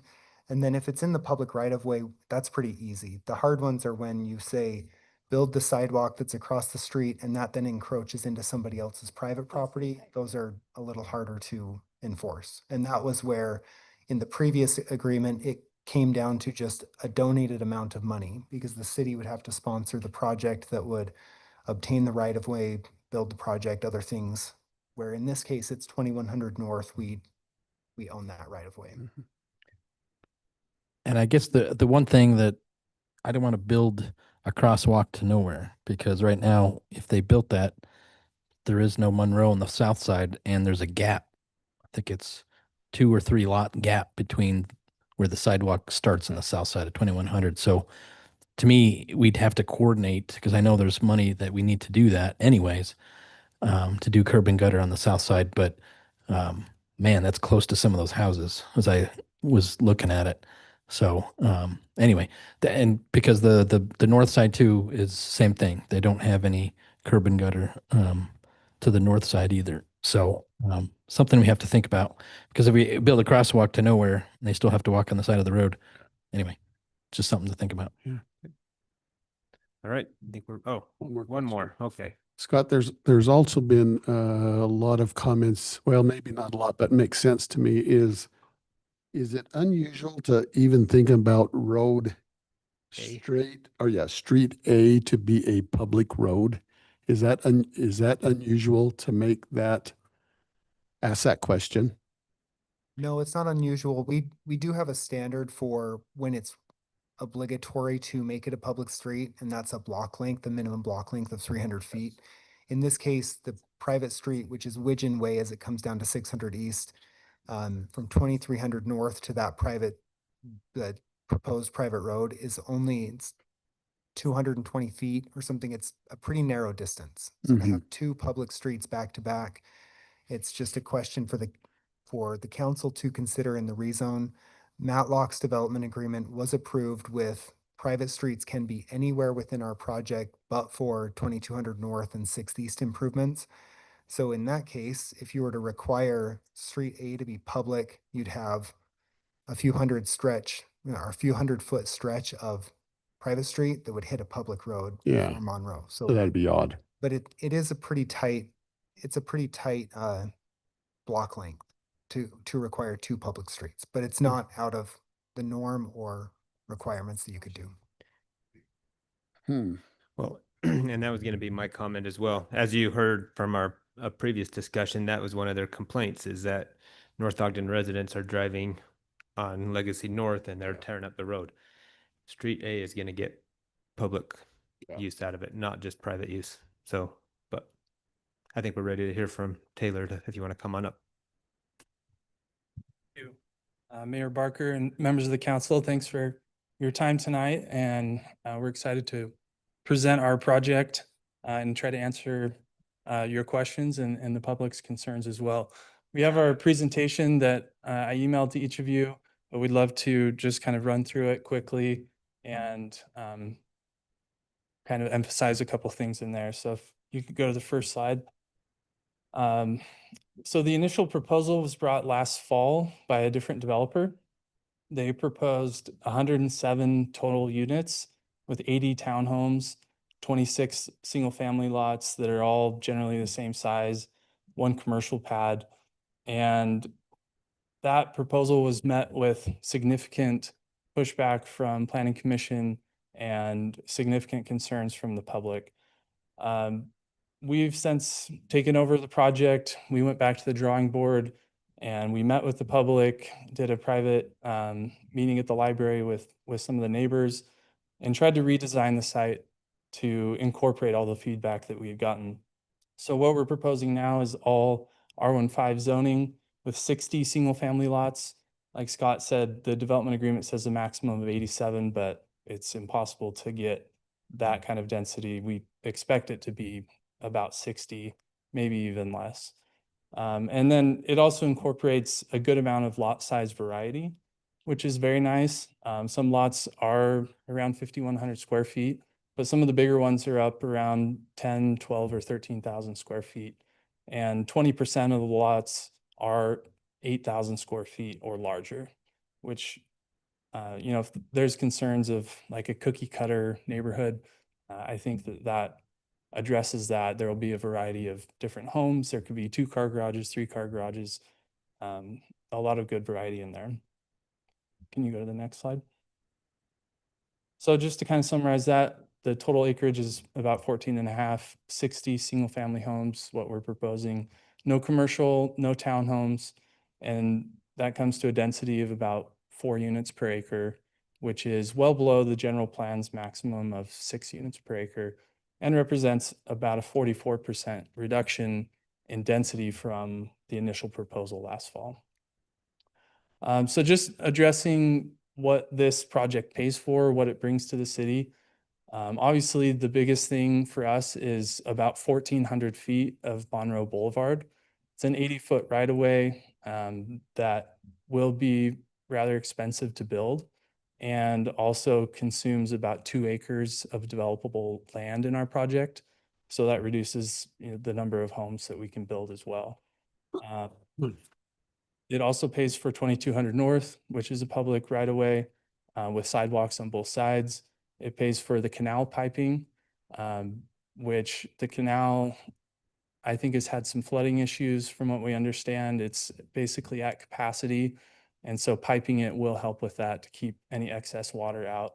And also just open water hazards, helping to mitigate that. And then this property also has, is going to require a lot of stormwater infrastructure. The neighbors that we've spoke to have had some issues with flooding, and a good investment in stormwater infrastructure is going to help with all of that for the surrounding neighborhood. And then lastly, just addressing some concerns that we've had from the neighbors, kind of pointing out what we're not proposing. Obviously apartments or multifamily, we're not proposing a variance. A variance is a legal process with the Board of Adjustment. We're seeking a modification to the R15 zone with a development agreement. There'll be no 3-story buildings. There'll be no commercial. There'll be no streets without sidewalks. Like was mentioned, we're proposing 2 sidewalks on the public streets and then sidewalks on one side for the private streets. And lastly, we're not proposing high density housing. Like I said, the general plan's maximum is 6 units per acre, and we're proposing just over 4. And lastly, I just wanted to emphasize what our intent here is to work closely with the Matlock property and try to make a consistent, cohesive neighborhood across the two. We think that these properties should be developed together, and we're working with the developers that are working on that property. So we've largely mirrored their concept plan and their development agreement. And we feel like it will just be a lot nicer for the neighborhood if the two developments work together and are cohesive.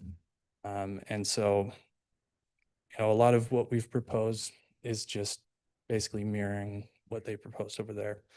So I'm happy to take any questions and appreciate your time. So real quick though, I just want to say thanks for actually meeting with the residents. I had one of them give me a phone call after your meeting, and he told me about this plan before I ever saw it. So we appreciate you Yeah. meeting with residents. And We actually had a lot of fun, so Well, made some friends. Oh, good. And then second, I know you're going to get asked, you heard about a lot of considerations that the residents are asking for. What are your thoughts on some of their proposals they're asking? Yeah, so obviously, like I mentioned, we're investing a lot in infrastructure on this project. Monroe Boulevard, the construction we're estimating will be in the 7 figures. So there's not a ton of amenities that we can contribute beyond that, but a crosswalk or a donation to a playground, that's not an issue. We'd be happy to do those. I did kind of want to clarify on the Matlock property. I know that they donated for a crosswalk as well. It was for sidewalk on 600 East on the west side where it's Okay. missing. So they didn't do anything for a sidewalk on 600 East. Okay. Well, Or a they- crosswalk. No crosswalk, but 600 East, the length of their property on their side would be improved, but the sidewalk on the west side ends at the end of the Legacy project. So it'd be Okay. from that portion to the corner of 2100 North was estimated at, I'll call it $35,000, and that was their cash donation to the city. And it was a little open-ended. We put in a little stipulation that said, you can help improve the sidewalk infrastructure somewhere within a Okay. mile or a mile Yeah, and a half, something right. like that. So Yeah. Yeah, but they also had all along the west side, they had a trail. yeah, that basically. was a huge amenity, and the park Right. that The east was side. along 600 East.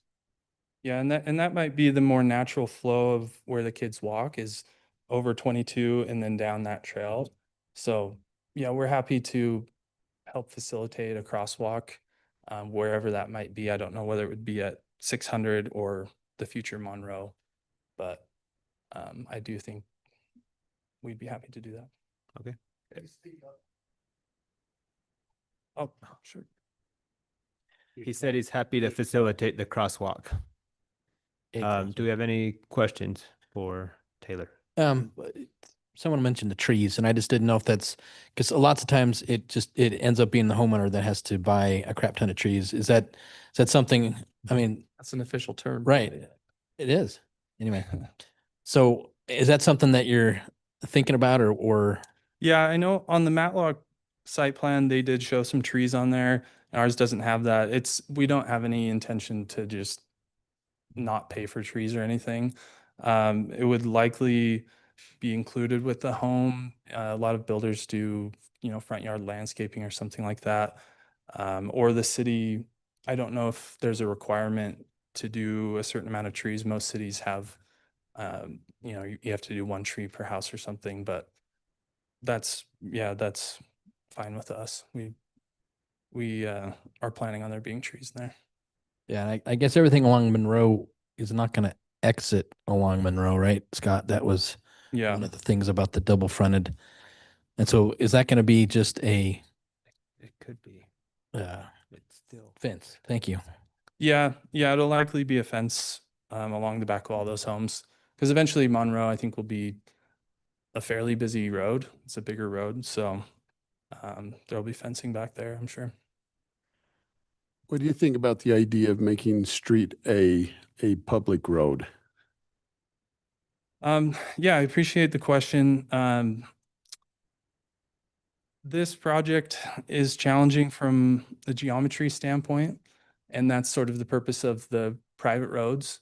They allow a little bit of a narrower cross section, which then allows the yards in the homes to be a little bit bigger because the streets are taking up less space. So that's sort of our intent with doing the private roads. I do have some concerns with if the Matlock property is private and then our stretch is public. I don't know exactly how that transition would work. Well, it'd be interesting to know your position on it first before we tackle Yeah. that one, I guess. Our preference would be for it to remain a private street, consistent with Matlock. I think there's going to be a lot of traffic on that road. I mean, you've heard the comments. It'll probably be used as a public road. I mean, traffic Yeah. between Monroe and 600 East is going to be. If we tried though, isn't it impossible to go back and change the Matlock development agreement? That's what I'm saying. Take one step at a time, see Yeah. where he is first. And I then- mean, is Matlock We brought over it and up with done though? Matlock and they said no. Oh. They didn't feel like it would be, if I remember correctly, there would be that much traffic. But when it's a straight shot from one to the Yeah. other, it's going to be used as a public street. Yeah, especially with Monroe Boulevard on the table with your project. Yeah. My expectation would be that more of the traffic goes to 2200 because it's going to be a wider street. I think that's also one of the benefits of the private streets is because they're narrower, it just kind of it calms traffic. Right. And this might be a police chief question, but Street A is a straight street with no Yeah. turn or bends. I mean, It's going to be more of a shot you're going to be taking. Yep. yeah. I mean, maybe But it's speed- not a main road. I mean, if you look at the map, 2300 is going to take the bulk of it. And then the next one is going to be 22 versus 575, which is on an angle coming over through the 55 plus legacy. So I don't know. I mean, I get it from going from 600 to over, but at the same time, you're going north-south on 600 usually, and then Monroe north-south. I don't know. I don't think it's going to see a lot more. Yeah, and we That's just could my- look into additional traffic calming remedies, speed bumps or something like that to just kind of change that pattern so people avoid driving on it. Fire departments hate speed bumps, just so you know. So do I. I could have sworn in your presentation that you said Street A is public. Can you go, I mean, I just want to make sure. I guess you're saying you don't want it to be, but wasn't there a slide 1 or 2 back, one way or another? You were, go, whatever, keep going, stop. 2200, oh, that's not the one, that's 2200, okay. You saw it. You saw it. Street A. No, Street A. If it is a public road, then the city would be responsible for the maintenance. I mean, isn't that a Yeah. positive? Yeah, but I mean, Probably not for you, but the HOA would love it, right? we're already planning on setting up an HOA and it will have pretty strict guidelines to save up reserves to pay for future maintenance. So we're not concerned about the HOA's ability to maintain it in the future.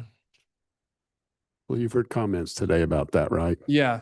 Yeah. And I do think maybe it's a little different in more of a senior community. But, in a community like this, I think it makes more sense to do it this way. It's important to know that there are guidelines that the people buying the houses have to chip in at the very beginning Yeah. to start that fund. When Legacy was built, they didn't have those rules, and clearly the rules were needed. And now all of these types of subdivisions have to have a big pot at the They're beginning.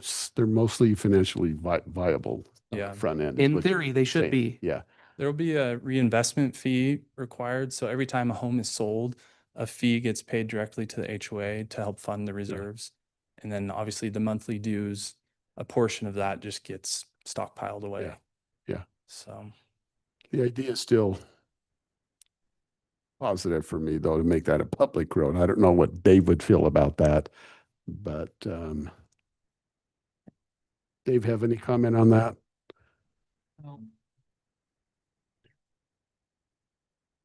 Yeah. Okay. Can we get an estimate from Chief Einan on how much a flashing device is? $10,000 for the best of the best or mid tier? Okay. Okay, so at least 10,000. Okay. Plus some for inflation. No. Okay. Yeah. Okay. Okay, any other questions for Taylor? What's your upper limit on the playground equipment donation? Putting you on the spot a little bit because the number I'm hearing, it sounds low to me that they're Yeah. asking. I mean, yeah, we're happy to discuss that. Like I said, we're investing a lot in Monroe Yeah. Boulevard. And so there's really not a lot of other budget available Yeah. to have this project remain financially feasible. But I mean, we're happy to,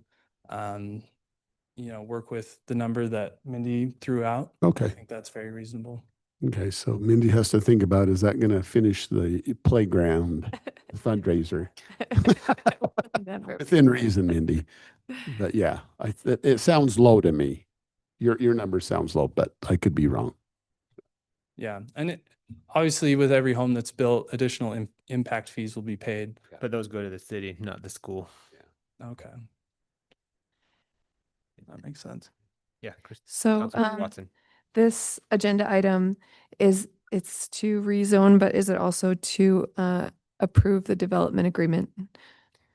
Yep, so it would be a rezone with the development agreement, so not Yes. rezone prior to. So Okay. if there are elements of the development agreement that are up for consideration, Yeah. we would, as staff, ask that the rezone be continued to a future date meeting along with the development agreement, or them be packaged together. Otherwise, it muddies the waters between the decisions. But we can do both today. Yes, we would ask that that Yes. they're conditioned upon each other Okay. essentially.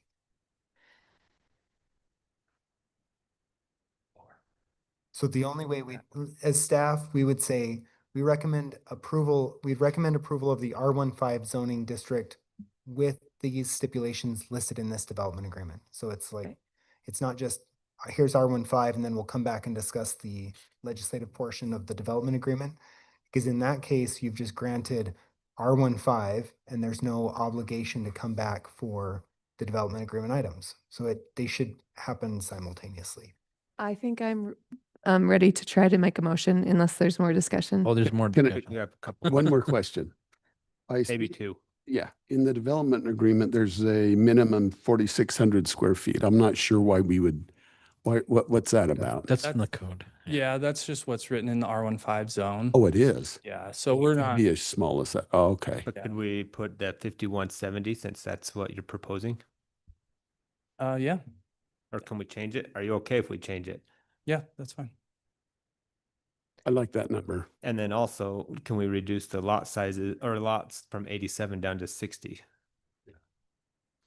Or Yeah, so or I guess my what's your thought, or high end, because I mean, you're proposing 60 here. yeah. So actually going back to the square footages, would it make more sense to just do 5,000 Yep. since it's R15? Yep. Yeah. So I'm happy to do that. And then a limit on the lots. Yeah, obviously it doesn't need to be 87. I would feel comfortable maybe going to 65. Okay, I like don't. that. Yeah. that's fine. 65 's good. reasonable. Yeah. Okay, I think I wrote everything Alright. down. Thank you, council. Wait, Dave has a question Oh. or a comment. I was just gonna say, when talking with John, will you make that very clear in your motion, those two things? Okay, so that we can get it written in there. Yeah, okay. Thank you. All right. So- Help me if I get it wrong. Well, hold on. Yeah, well, I just, one more thing, when talking about discussion overall is so when the Monroe Boulevard gets put in, we meaning North Ogden City is going to make the center of it over to the east, right? no, we pay, Pay the center 10 20 feet. 20 feet. We'll pay What the I say? center 20 feet of compacted road base and asphalt. because so they'll pay the normal city standard width, and then we'll pay the addition. So I guess on the other side of that, it's just gravel, or we're not going to put any gutter in it until the next development goes over. Okay. Right. It will just follow the right of way line. I'm sorry, it'll follow the property line, so it'll be a narrower than 80-foot total right of way. And then when the neighboring property owner develops, they pick up the rest of the road and do their portion sidewalk curb or curb gutter sidewalk. So I guess when they put Monroe in all the way up to Street A, is it going to be passable by two cars? Mhm. Okay. I figured it was going to be, but it just kind of was confusing since we were talking about doing half. So, okay. We didn't hit on the driveway length all that Yeah, much. that was good. So I think I heard the R15 is a minimum of 18 feet. So the front yard setback in R15 is 20 feet. It can be reduced, but it's 20 feet. Okay, so the development agreement isn't saying anything about reducing from 20 feet in this situation. No, the development agreement is saying R15 with all of the rules that currently stand, Okay. but for allow the home heights to go from 27 to 35 feet tall. Okay. And remind me, Matlock next door, I don't think we did anything with driveway lengths. Nope, just the building heights. Same thing, we allowed the 35-foot tall building heights. Okay, I was a little concerned when I heard about 18 feet at one point, so I'm glad to confirm that it's 20. Okay, so this would be ordinance 2026-12. It's rezoning the property from rural residential RE20 to small lot residential R15.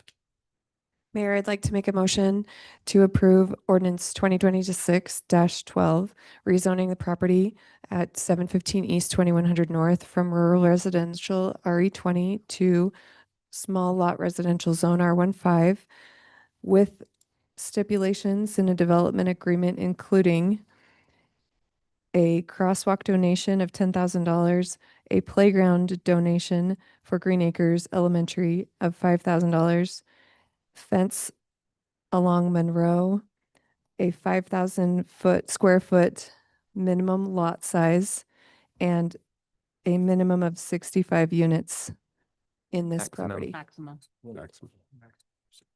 A maximum of 65 units in the property. Okay, thank Did I you. forget anything? The year length on the ownership. I was waiting. The what? The ownership length.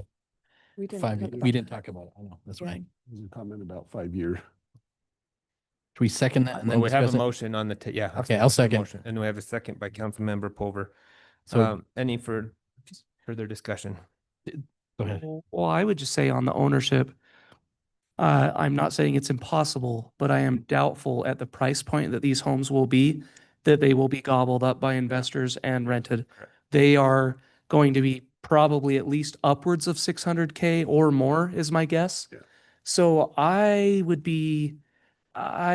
think it's not necessary to put any stipulations on making sure that they are owner occupied just because of that. But there's I'm okay no- if you guys want to talk about it. I'm okay if you guys want to talk about it. Are they sold as owner occupied? Sold, yes. The contract already. Yeah. There's no limit. So they're not deed restriction whatsoever. It's just So what- sold and then they can be rented as needed.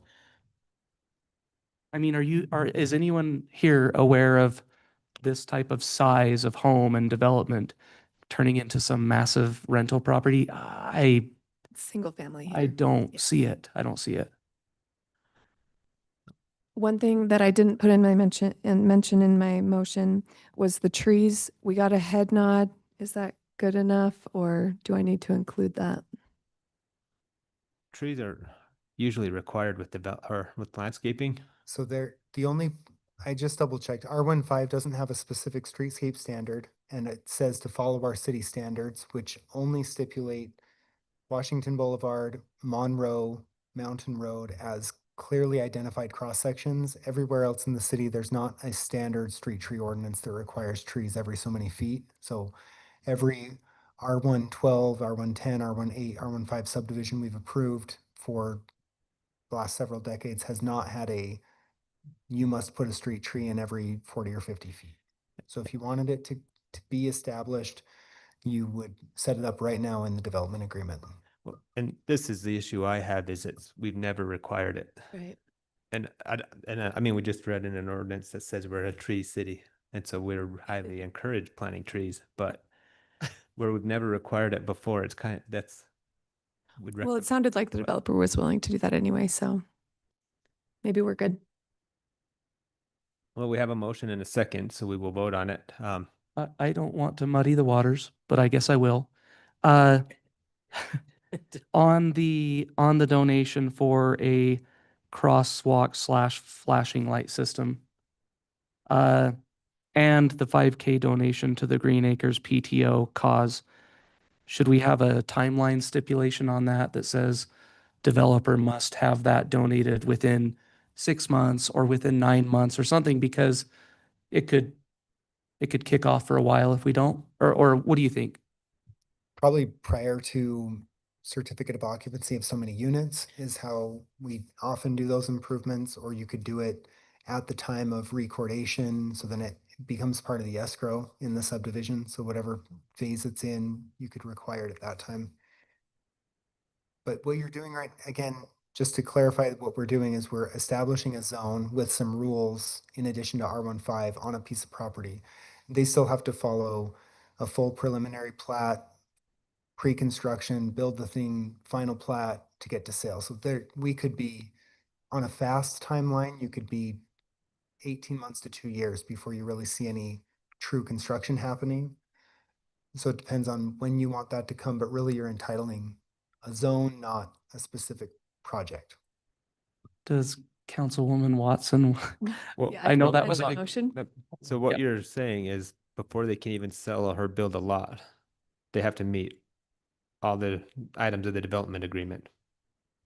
Well, the development agreement establishes the Yes. sandbox that they can do. So if they want to build lots down to 5,000 square feet, but they could build at this point 10,000 square foot lots and do fewer than 65 of them. And the development agreement establishes just like a floor basically, and then they can do several other, or in some cases a ceiling, like a ceiling of the total number of lots, a ceiling of the minimum floor lot size.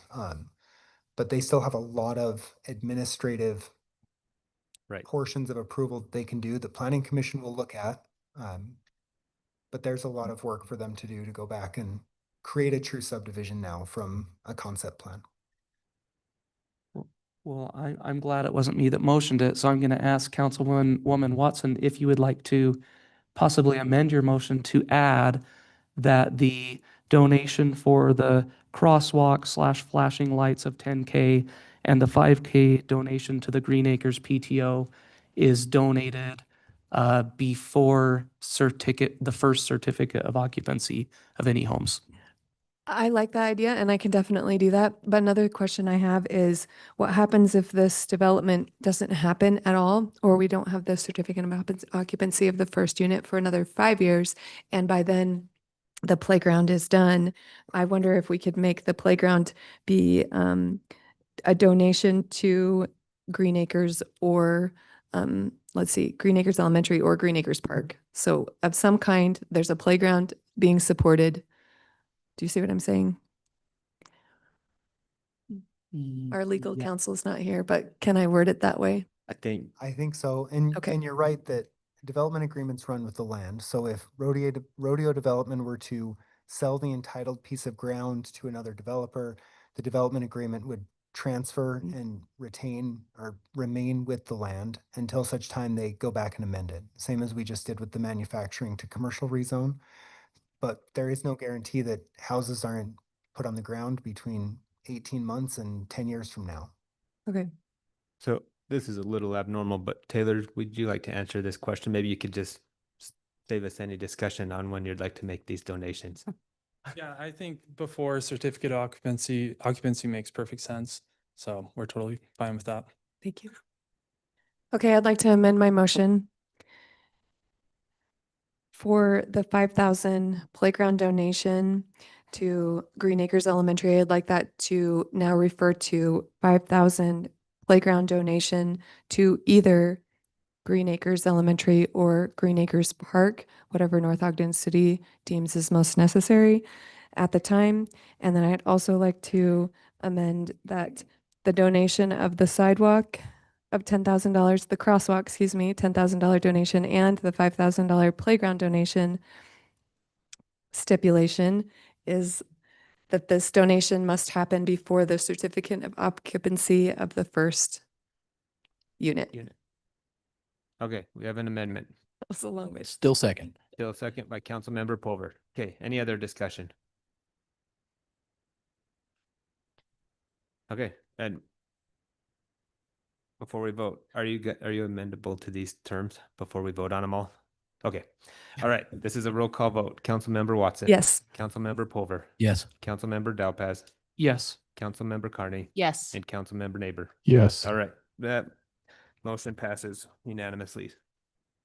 Okay, moving on to item number 12. This is our discussion on the green waste pit usage, and our presenter is Dave Espinoza, Public Works Director. Thanks. Sorry, let me pull this up.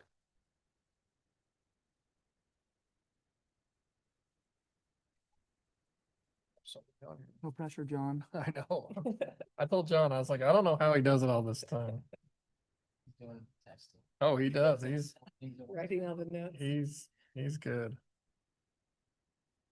Oh. Okay. So council, we got approached a little while back from Pleasant View City. And in regards to a partnership with Pleasant View City, they're building a decamp facility. Before you ask what a decamp facility is, it's what it is it's a area where we have them they can take waste from like a street sweeper or a vac truck, and what it does is it gives us a chance to put that stuff onto the ground, get rid of the water that we need to get rid of, let that stuff dry out, and then we can haul it off to a waste facility. So we actually had it planned in our 2028 on our capital projects sheet. We actually had it planned for 2028 to do it ourselves. It was about $100,000. It's something that's getting pushed from the state and from the feds, that these are facilities that we need to have as cities. And so when Pleasant View approached us and said, hey, how about you guys use our decamp facility alongside us? And we can start using your green waste facility from our residents. We thought it was something that was, worth bringing to the council, and getting your guys' thoughts on working together with Pleasant View on this process. There are a couple things, by bringing more green waste to the green waste pit, we do already burn one time a year. It's probably a good chance that it could possibly double our green waste up there, and only, where we'd have to burn twice a year. But you can ask Mayor You know, when you look at the green, or when you look at the burn permits on our side of town, or on our side of the county, Pleasant View has so many because they all burn. They have about twice as many as North Ogden. Correct.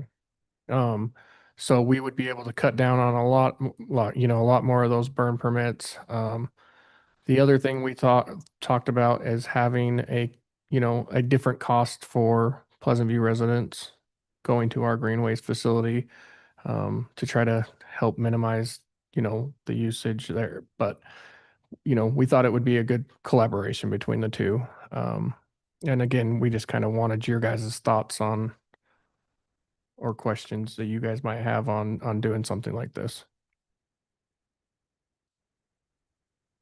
Yeah. Any questions for Dave? Are we thinking like double or triple, or what's your thought for? Right off, I think so ours is $2.50 a pass if you buy, so they're $3 a single, $2.50 if you do a 25 punch or a 10 punch pass. Yeah. So we've also wanted to bring to you guys that that's starting to get to a point where like we're not even covering our guy that, is checking everybody in. And so we want to look at, do we want to up our price a little bit there? Question, yeah. And if we do so, obviously it would increase whatever we'd ask from Pleasant View. With the understanding that the transfer station is like $10 for a single use. So it probably wouldn't be as high as $10, but it's probably somewhere in between that $5 and $10 range is what we were thinking for Pleasant View. But before we started going down that road and doing all those things, we kind of just wanted to bring it back to you guys and get your thoughts on if you thought it was a good idea collaborating on this. Would it require another employee or longer hours? No, I think we can still do it in the time frame that we do our stuff. Does that mean they'd have access to the cardboard too? So I was just gonna ask. That's a very good question. We've actually talked about moving that as part of like that we can still keep that as, if it's something that we want to do for our residents. The hardest part about if we go move it anywhere else, we go put that somewhere else, we have to have somebody monitoring it. You've seen it where we had it at the old Public Works site, we constantly had problems over there, and it cost us a lot of money to haul off other things like couches and whatever got dumped there. So yeah, maybe we could see what it would cost to bring more dumpsters in, knowing that they would bring in more cardboard and those kind of things, and make sure they're covering their costs for Pleasant View residents. Because I think it'll be close to impossible to, enforce them not Yeah. being allowed to do cardboard. Yeah. So you would just have to increase the amount of bins, and it would have to be baked into the cost somehow. I'm Right now, Pleasant View does have their own recycling. Oh, okay. At home, yeah, at their house. At their city, yeah, they do recycling. That's true. But still, it doesn't preclude Correct. them from the ability to do that if they wanted. Yeah, I think the biggest thing is increased, like you said, days, or it probably would just be days that you'd have to burn. But or we can use that $100,000 for a wood chipper, right? I'm just kidding.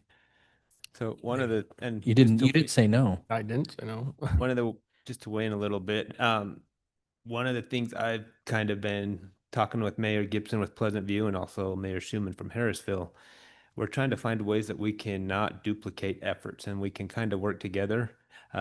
We're the only city that has a green waste.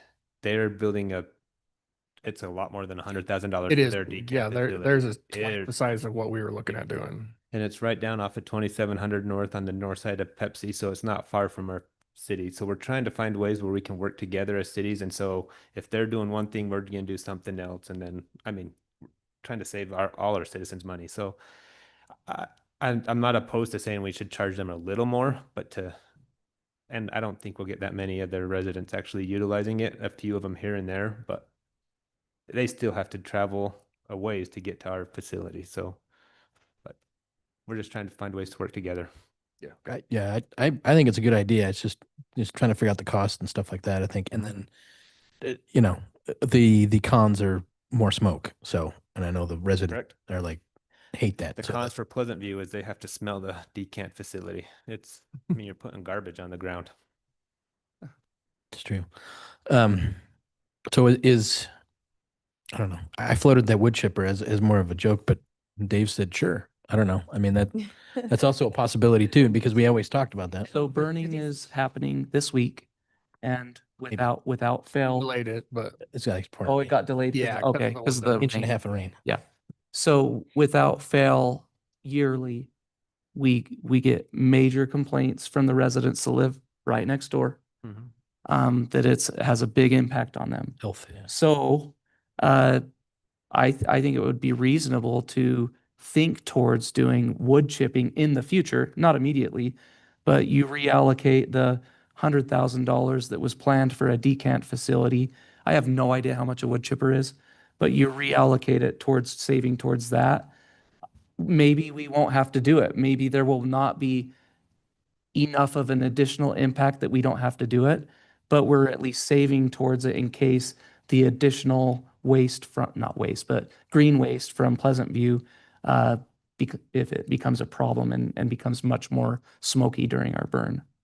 So I like the idea of keeping that line item for the future, but just turn it into a wood chipper, but maybe 100,000 isn't even enough. I have no idea. Well, and also there's probably going to be a cost from Pleasant View to use their decant facility.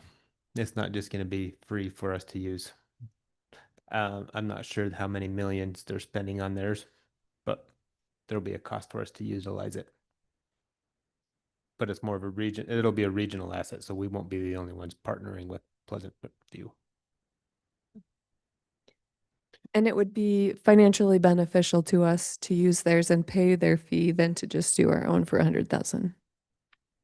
yeah. Okay, Yeah. just wanted to Yeah, verify because that. to give you an idea, I mean, you guys know that we use a sweeping contractor. So the reason that they're building such a big one, again, they're doing a regional one and they're collaborating with a bunch of people. But another big use for Pleasant View is that they do their own sweeping. And so every time that the sweeper goes out, it has to go to a decant facility. Our private company that we use doesn't use, they use a different, they use the transfer station for those kind of things. And so we don't have to use the decant facility quite as much as like Pleasant View did. But yes, it would still save us. I mean, that 100,000, it would take us a long time to pay. Another question. So what changes would need to happen to our green waste pit property? Would we have to expand the land or change it in any way? We wouldn't need new equipment or anything like that. It wouldn't be a cost there to do that. Okay. And then it's not that if we have, say, double the amount that needs to be burned, we wouldn't have a bigger burn at one time, but we'd have 2 separate days and separate times of year kind of thing, or I think we could evaluate it like we Yeah. do right now. I'm just anticipating, you know, if we get more, we can barely pull off like the one time a year. So if we get quite a bit more, then we'd As probably needed. definitely have to do 2, but maybe we. I just ask because I would be worried that, the smoke levels get worse than they already are, or that the days, that they are withstanding right now is just like weeks at a time or something like that, that we could be mindful of those residents. Yeah, absolutely. And speaking from a little on the fire side, I don't think it's going to matter if you have a small pile or a big pile. It's going to put the same amount of smoke for the same amount of days. Because the more you have, the hotter it burns, the quicker it burns, the cleaner the smoke is. It's the smoldering when as it gets burning down that it starts smoking the most. Okay. And so it's more, I don't foresee it causing more of an issue with smoke. Okay, thank you. Yeah. Yeah, typically our residents don't even realize we're burning until Second it's day. starting to smolder on the second day or when we're putting it out on the third day. So Man, it's nice to have a professional fire person on this stand. Yeah, who would have thought back in the day that I would know about smoke?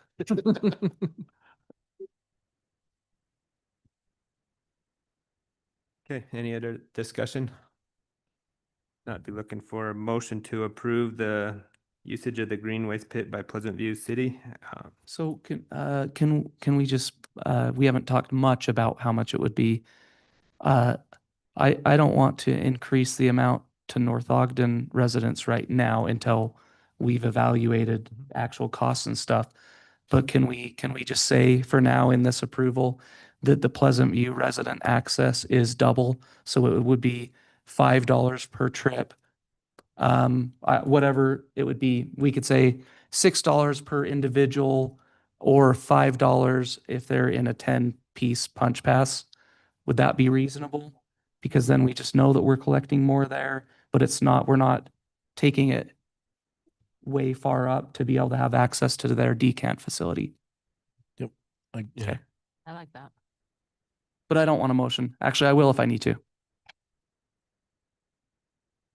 Okay, so we'd be looking for a motion to approve the usage of the green waste pit by Pleasant View City, and as mentioned by Councilmember Delp, has included a dollar amount you'd like per punch. All right, I'll go ahead and motion. I move that we approve the usage of the green waste pit in North Ogden by Pleasant View City. And as part of my motion, I suggest, or I say that the amount should be $6 per individual trip or $5 per time on a 10-piece punch pass. Okay, we have a motion by Councilmember Delpez. Do we have a second? I'll second that. Second by Councilmember Neighbor. Any further discussion? Discussion would be when you said it, when you said it, it kind of hit me. Pleasant View City. Is it Pleasant View City? So will they also, meaning, Public Works are able to, hey, I just cut down a tree, I'm going to bring it over to North Ogden to dump it, or and all of the grass clippings, that type of thing. Okay, I seem to remember that their Public Works does have their own little area They do. to do their own So stuff. it's just citizens. So it is, if you want me to amend my motion to make it very clear that it's Pleasant View City residents, I can. Maybe. Okay, so I Well, keep, before you amend it too much, and this is my other job kind of weighing in, their green waste pit facility is going to be going away real soon because it's getting developed. Well, I don't know because to me that if residents, it's going to be a, onesie twosie type thing. It's not going to go crazy. But if it's the entire city where all the grass clippings and stuff that comes, it's going to be. They collect grass clippings. I don't think they do either. well, For us, we only do it in, we do it at the pool and here at City Hall, but everywhere else, it's mulched. So did Pleasant View ask us about Nope. bringing green waste or any type of waste over here from their actual so you can- city and not no, resident? No, so that's you can feel free to amend your motion to the residents only right Okay. now. Okay. All right, so I'm going to keep my motion the same, other than amending that we are talking about Pleasant View City residents having the ability to purchase punch passes. I'll second that. Okay, thank you. Sorry. Are you confused yet? We need John here to keep us from amending motions. He can't go any more away anymore. I agree. Okay, so this will be a roll call vote. Councilmember Watson? Yes. Councilmember Pulver? Yes. Councilmember Dalpez? Yes. Councilmember Carney? Yes. And Councilmember Neighbor? Yes. Okay, that motion passes unanimously. Moving on to the city council pillar assignment updates. These are our updates on council priorities, and we're going to start with Councilmember Carney with public safety. All right, I've got a couple fun things. First of all, Officer Heather Arnell was sworn in, and she will complete her field training this week. I've heard from the chief, but a couple different residents that have run into her that she is just fun and amazing, and I haven't met her yet, so can't wait to meet her. The Super Safe Kids Day was held at the Newgate Mall this last Saturday, and it was a success. It was great to be out in the community with Safe Kids, Weber Morgan, and our partners. It was awesome to see so many children with new bike helmets. A big thank you to everyone that participated, making it a fun day for all. And if I remember right, there was like 600 bike helmets that were donated for kids, right? So it was a pretty neat thing. And that's all I have. Okay, thank you. Economic development with Councilmember Watson. Yes, thanks. I first have a report from Nate at building. building departments continuing to move forward, consistent commercial inspections. Put my glasses on, sorry. On projects, including but not limited to Prominence Point Apartments, Walker Theater remodel, Jersey Mike's, America First Credit Union, Sherwin-Williams Paint Store, Cooperstown Apartments and Commercial. Also, we've been busy with inspections for new homes in Northview Estates, North Ogden Cove, Northampton, the Views at Rockwood, and other hit and miss locations. A lot of remodels in the works with residential housing. We appreciate the investment of the city into the building department for training that directly supports the city's ISO score, community insurance rate, and high building standards. Then I just was verifying with him that the Sherwin-Williams store is going in on Washington near the box storage units. And so a few notes here from Mr. Scott Hess and from Peter Brown as well, our finance director. So a drive-through restaurant has been applied at 300 East and 2600 North near Cafe Rio. America First Credit Union is under construction. Sherwin-Williams has completed foundation work and will begin vertical construction soon. The RDA projects. Sorry, lost it. 1 second. The cannery facade improvements, Ben Lomond Fitness expansion, Coldwater Creek Trail improvements, and then residential growth. The city continues to see steady interest with several single-family subdivisions currently in process. Land use code updates. Staff is reviewing 2026 state legislative changes, and notably, detached ADUs are now permitted on lots that are 11,000 square feet or larger, and the current city code is 20,000 square feet, so that will require an update. But that's what I have for now. Anything else? Okay. Okay, thank you. And our finance council member neighbor, and if Yes. you want to give an update on your training last week. Yes, I'll do that.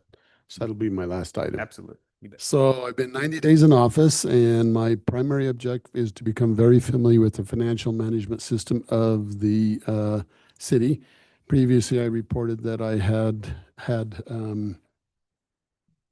she's talking to me now.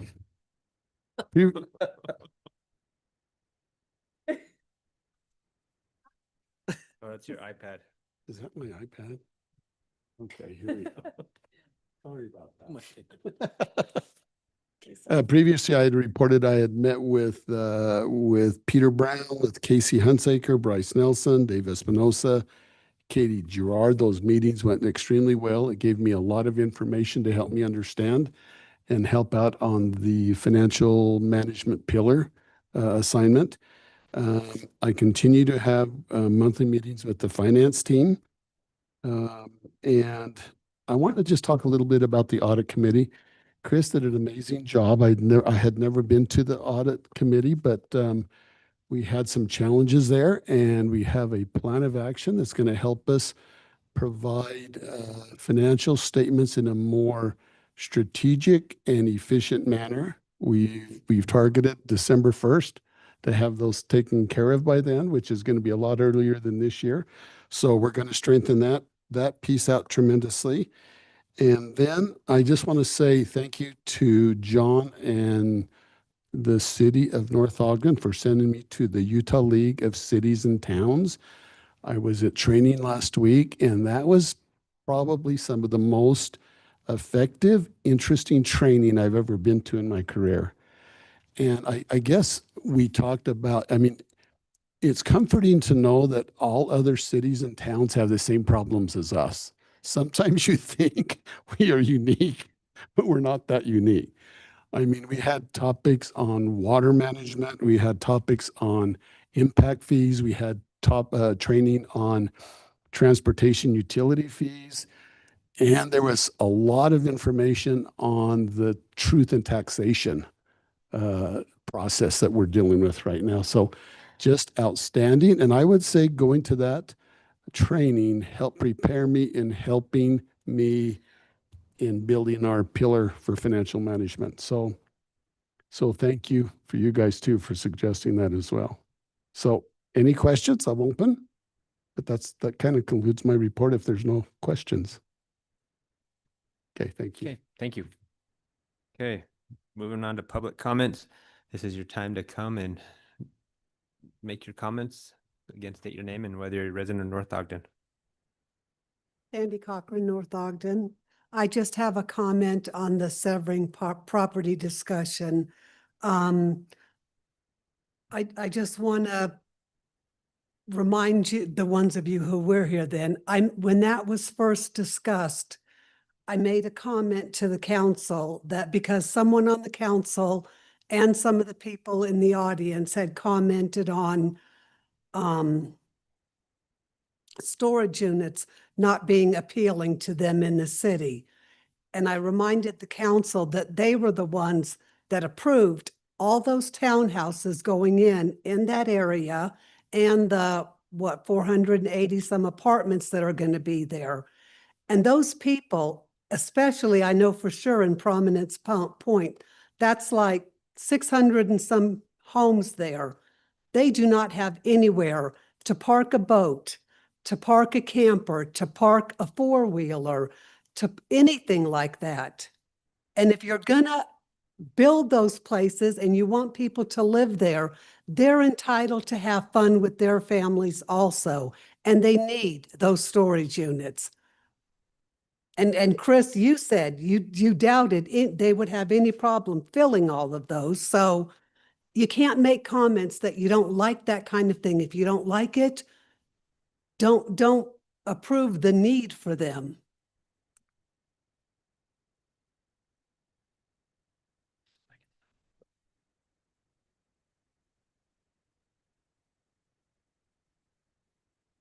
Hi, guys. Kent Williams, North Ogden. I know it's beyond the point of anything, but I just want to make some comments about a couple of developments that's being approved in front of me. I talked to the developers of the Madlock property and I told them, I says, I don't understand why you're putting two roads in small streets when you could you share one street with the neighboring property and just put one in and face the homes on 6th East and do the same thing on Monroe. You would save 30% on your road cost. You're complaining about it's too expensive and all that, get bigger lots, everything. And he just flat told me, we don't care. We don't want that. We want control over the deal. And we're not going to share a road with our neighboring property. We want control and we don't care what they do. We want to do what we do. And so I really have a problem with that kind of an attitude. And living on 6th East, I'm not excited about having a white billboard for graffiti or whatever is going to happen there. A bunch of vinyl fence and stuff that doesn't make any sense. If we're going to put a gate on there and stuff like that too, what's going to stop the people that can't park on that street to park on 6th East and just walk through their back gate and drive off because they can't park on their street? I mean, there's just got to be some more consideration for what's really going on here. And I know we've got the zoning approved, but it's a long ways from final plat. Some of these things are just really hard to deal with from experience looking at it. Some of these streets, sewer does not flow uphill, but both of those streets have corner lots and going east to run sewer uphill and storm drain uphill to go to the other street to come out. To me, that doesn't make any sense because you can do that, but engineering wise, it's not as simple as just running it to 6th East or going straight. And there's some real flaws in the way they're thinking of some of these things through and the impact it has on the neighborhood. I realized that we're zoned all R20 in front of there.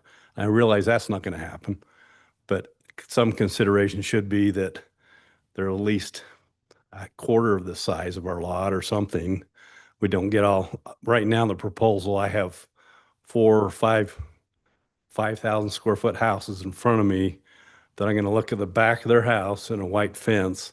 And I know it's just going to be stucco or something real basic. And that's what I'm going to look at when I look out my window. So just my thoughts. There ought to be a little more consideration for the reality. So some of these things, when you think them through, how things work and how it's going to really go down. So appreciate your time, appreciate your help and your service and all you do, because I know it takes a lot of time and effort. Appreciate you. Thanks. Thank you. Thank you.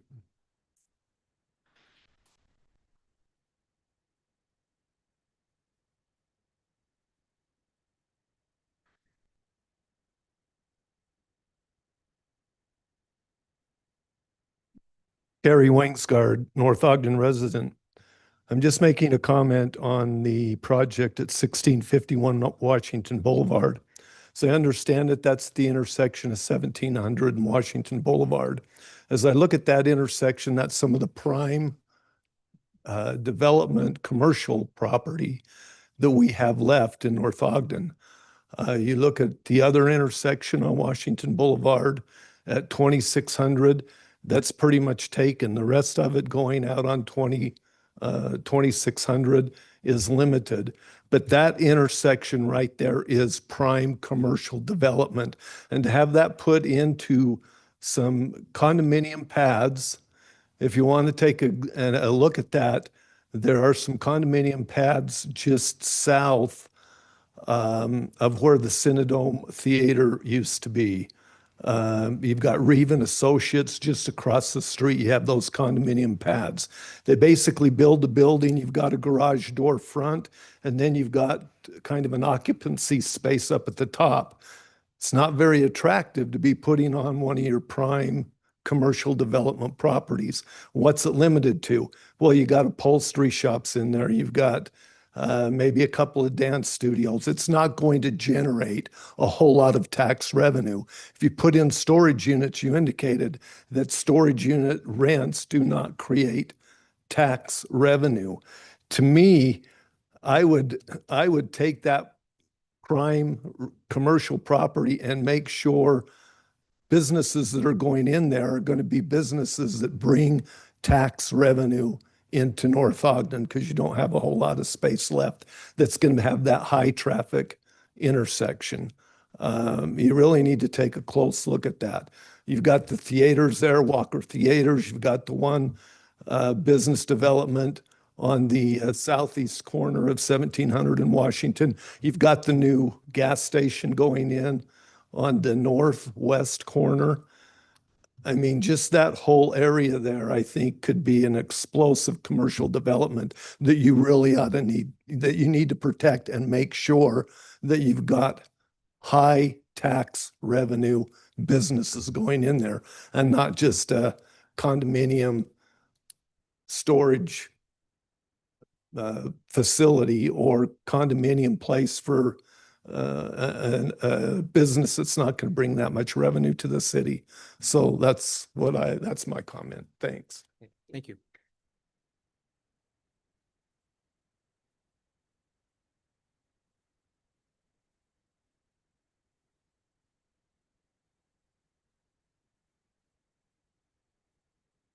Okay, not seeing anyone online. We'll move on to mayor, council, and staff comments. We'll start with staff. Ryan? Ryan? Oh, the other Ryan's not here. Scott? Chief? Dave? John online? Nope. Okay. And council, do you have anything you'd like to, Councilmember Pulver?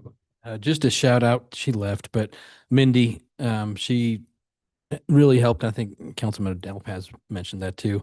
A bunch of residents kind of helped the whole concession thing with developer. I know there was, at least for me, like you say, you hit a wall, and that's basically where I hit too. So just shout out to residents on that. That was amazing, and I really appreciated that. And then update on budget committee. And I don't know if council knows, but the draft budget is sitting out on the website under the tax notice thing. Anyway, it's sitting out there. So if you haven't seen it, that's where it is. And then I guess the only thing I guess is the Washington widening. Is there, can we say anything that, you know, I know the gas is still being worked, but you know, what's the next thing or what's the next step, and are they on track to finish by a certain time? I don't know what you can say. Yeah, so I can talk about the contractor itself that's doing the actual widening, because you're right, the gas company's there right now. They are getting ready to start the first week of May. And they're still planning on being done by October 31st at the very latest. But yeah, I see what you're saying, and we'll definitely make sure that we're getting those kind of schedules out and letting people know kind of where we're at in the schedule, especially when we know that there's going to be some shutdowns at those intersections. We'll get that out ahead of time, make sure that everybody knows that, we're going to do these shutdowns. So Yeah, so far so good. I mean, to be honest, I mean, even at some peak times, it hasn't been crazy. And I have gotten questions about trees. People keep asking me, can I take that tree? And I'm like, I don't know. So I don't know if that's something that we can address, but it's something that I keep getting asked. I think once we have a better idea of how the lots are going to get split up, I think we can probably look at something like that. But until we know that, I would hesitate to, do anything with any of the trees.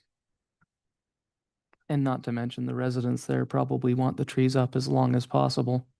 Yeah.